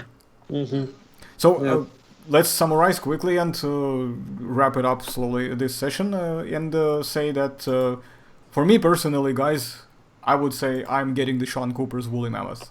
So that's my favorite, and that's the one I'm actually wanting to get. This is actually in my list. So in terms of the figurines, I'm not a figurine guy, so for me, Steppe Mammoth by Eofona, not really interested, although I would say if this is something you guys who are viewing this video, if this is something you're into, if you want figurines themselves rather than the kits, then this might be one of your best on the market at the moment. And I specifically picked it up because there's just really not that much else to choose from in that sense. But I'm going for the Sean Cooper's Paleocraft woolly mammoth, so Sean the winner for me. So Aram? I would have to say I'm totally on the same boat as you are. Well, I'm a figure guy because I've been collecting them since I was a little kid. But when it comes to the kit, I mean, it's superior to all the other ones. In all aspects, it ranks much higher on my list. It's in all aspects it's to my liking. So the inclusion of the base, the detailing, the size, the pricing, everything is hits on the right spot. So I'd have to say, yeah, that's the winner out of all these ones that we reviewed, and I would definitely look into having it myself. All right. So, Josh, what do you think? I think we only reviewed one figure. The rest were model kits. Yeah. So I mean, yeah, I guess it's the best figure of the one figure we reviewed. As far as the model kits, yeah, I'd say it was mainly Sean, and then we went from Sean to Lu Feng. Those seem to be the two main guys that we reviewed for model kits. Yeah, these are the ones for the mammoths anyway, yeah, because I haven't been able to find any more makers who still have the model kits of mammoths actually available. So I don't. Yeah, so I mean, and I think we did like 5 Lu Feng pieces, and we only did 4, one of Sean. So I mean, I'd say of what we have, Sean definitely at least you're getting more bang for your buck as far as his price point, because even at the price point, I feel bad for complaining about it, because when we went into Lu Feng, I was like, oh, okay, this is night and day. So, as far as price points. So yeah, Sean definitely wins, because, I mean, not only do you get a figure kit, but you also get a sculpted base. And then on top of the sculpted base, you then actually get a wood base. So you're getting a lot more for your money. As far as Lu Feng, I'd say get his woolly mammoth. Label it as a Steppe Mammoth, and then I'd probably pass on the rest of them for the most part. Yep, I would say that's a very fair point. I'm probably on the same boat in that sense as well. Although if I had to pick one, it would be Sean Cooper's, but if I could afford, say, any of the 2 pieces from all the range that we have reviewed, it would be this woolly mammoth for Sean Cooper and this woolly mammoth from Lu Feng Chan, and for the woolly mammoth, of course, from Lu Feng Chan. Again, if I were really nitty-gritty about it, I could just label it as a Steppe Mammoth, potentially a smaller specimen of a Steppe Mammoth, and alternatively, if I'm going to still label it as a woolly mammoth and put it somewhere slightly at the back to create an illusion of, you know, as if there are multiple individuals, you know, doing something, then for photographic, you know, purposes, I could use them as 2 pieces to mutually complete each other. So I think that might be a good way to summarize that. Yeah, so, totally. And, okay, well, I think we have come to our conclusion. So guys, let me know in the comments what you think. Do you think the way we do it is that we obviously all give our own perspectives as consumers, and that does not mean that you would have the same feeling about each of these pieces. So if you were to get, or if you already happen to have held or worked on any of these models yourself, you might have a completely different understanding of it, because mind you, I don't have any of these pieces, Josh doesn't have any of these pieces, Aram has the figurine of Steppe Mammoth, so he can verify that one anyway, but that's as far as we go. And the Sean Cooper's Woolly Mammoth is on my list of things that I want to get, but I have not had experience to give you a more accurate review. But since it was a requested content for us to discuss it, I thought we would just be able to give you some ideas and directions into what to look into and what's on the market for the topic. So if you guys want to see more of me doing some more reviews of kits, just similar kind of takes on them, of Lu Fenchang's models, just to get a better understanding, because he has a very big range of models overall, let me know in the comments, and I can show you which kits of his that I want to buy personally, because they may not be any of those particular ones that are here, but there are a couple dinosaurs that I want to get from him, and a couple of modern animals that I want to get from him. So they are quite good. So let me know in the comments if you want to see those. And so this video, I think I want to thank Josh once again for making his time and getting up in a timely manner, because it's morning. It was morning at the time we started in Los Angeles. And for Aram being able to dodge his missus to not get in the way of her sleep and whatever, and hearing all this crazy stuff that we're talking about here. And, I feel like we snuck Aram out. Like, we didn't even ask his wife. We were just like, dude, come on, let's come play with us. Let's go. Come play with some woolly mammoth figures for a while. Yeah. It's gonna be like a memeable image, you know. Imagine if there's like the two people lying in a bed, right, and both of them are turning back to each other, right, on the side, and there's like a woman thinking to herself, a girl thinking, it's like, oh my god, I wonder which girl he was with. Oh yeah. And then the other guy would be Aram, basically being like, okay, I wonder how can I, which device shall I use to give a call, because we're gonna be doing some mammoth figure reviews. Oh no, I was gonna take it a step further, just like, which mammoth figure should I purchase next? Like something like that. Yeah. Oh wow, yeah. Well, I mean, you said it all pretty much.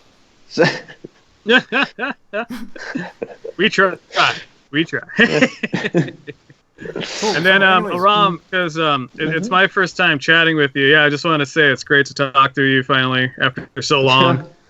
Yeah, and, likewise, man. Yeah. And I've been digging your art for a while now. So yeah, I just want to. I don't know if it's okay with you, Arsen. I'd like to give Aram a plug real fast where we can find his artwork. Yep, go for it. Plug it in. So where can we find your artwork, man?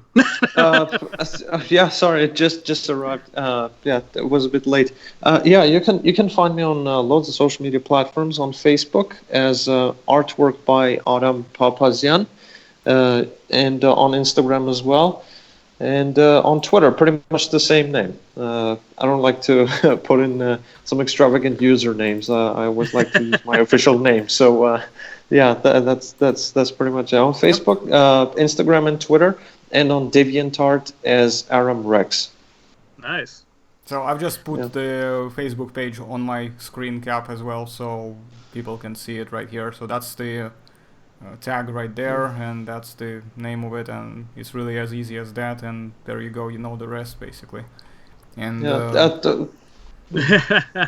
yeah, no, definitely. I'd say for our audiences, Aram's definitely a rising star in the art world. I saw you when you started your art, Aram, and you've made some leaps and bounds with your artwork since then. So it's been great to watch you get better at your trade craft.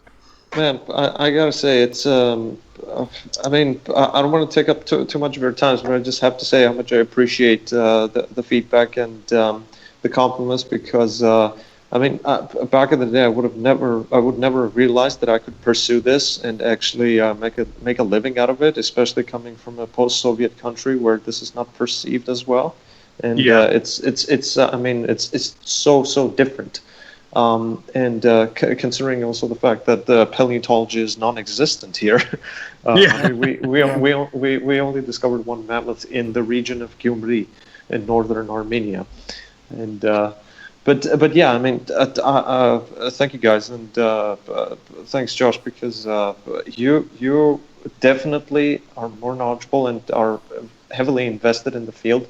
And it's always an immense pleasure to hear positive feedback on my work. I mean, it's absolutely fantastic. So thanks, guys. Really. Yeah, you're welcome. Yeah, no. It's all well-earned praise, man. Yep, it's well earned, exactly. You're gonna take that praise. You're gonna take it like a man. Think right? like a man. Yeah. Yep. All right. Beat my chest with pride. Like King Kong. Aram is a big King Kong fan, by the way. Oh, Yeah, is he? yeah. Peter Jackson one especially. Yeah. Yep. Oh, nice. Yeah, I got some original 1933 King Kong stuff just lying around. Yeah. I mean, well, I was 10 when I saw it, and it just, I mean, of course, but first comes, of course, the Jurassic Park, but Kong was just something just out of this world. It just captivated me in a way that I don't know how to describe it. I mean, it was just insane. Yeah, it was amazing. Well, Thrill of a awesome, lifetime. Awesome. Yeah. Awesome. Yeah.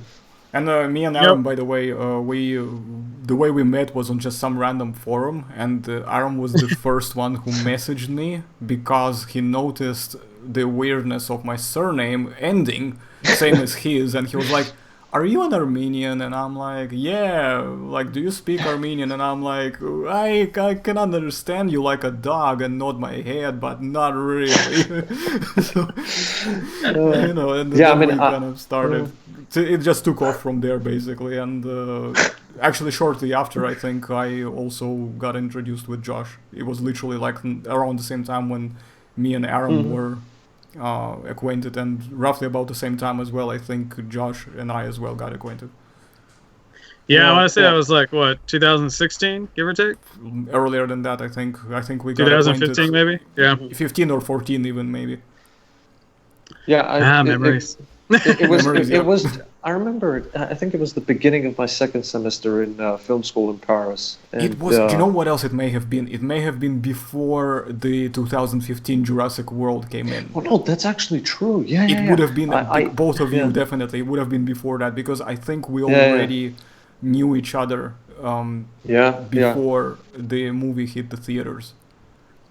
Yeah, that's true. And then it Because I kind of remember gave I was- more hype to the whole thing, you know, and all that and mumbo jumbo. And then eventually the whole crazy stuff with the feathers and lips started happening with the Oh, yeah. Tyrannosaurus. And I remember even messaging to Josh about it, being like, "Dude, like, your art is so great, but for the love of God, please don't put feathers on your Jurassic Park T-Rex," or something like that. And then Josh just kind of laughed it off and be like, "Nah, I was just like asking to see what people will say, but now I'm not really on board with that." And I'm like, "That's the right guy for me, yeah."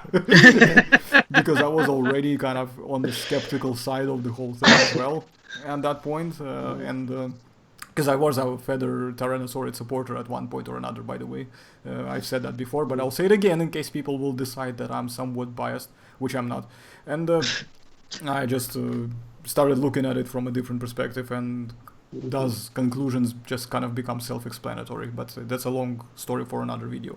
But yeah, totally. guys, both of you, thank you very much for coming, and we are going to do the next session sometime after that, which will have us looking at Jurassic Park stuff, T-Rexes, Jurassic Park T-Rexes, or Jurassic Park look-alike T-Rexes that are on the market, which you could look into getting as well if you want. And this is a whole nother video, and we will be with you soon. Yeah. So, goodbye for now, and I'll see you the next one.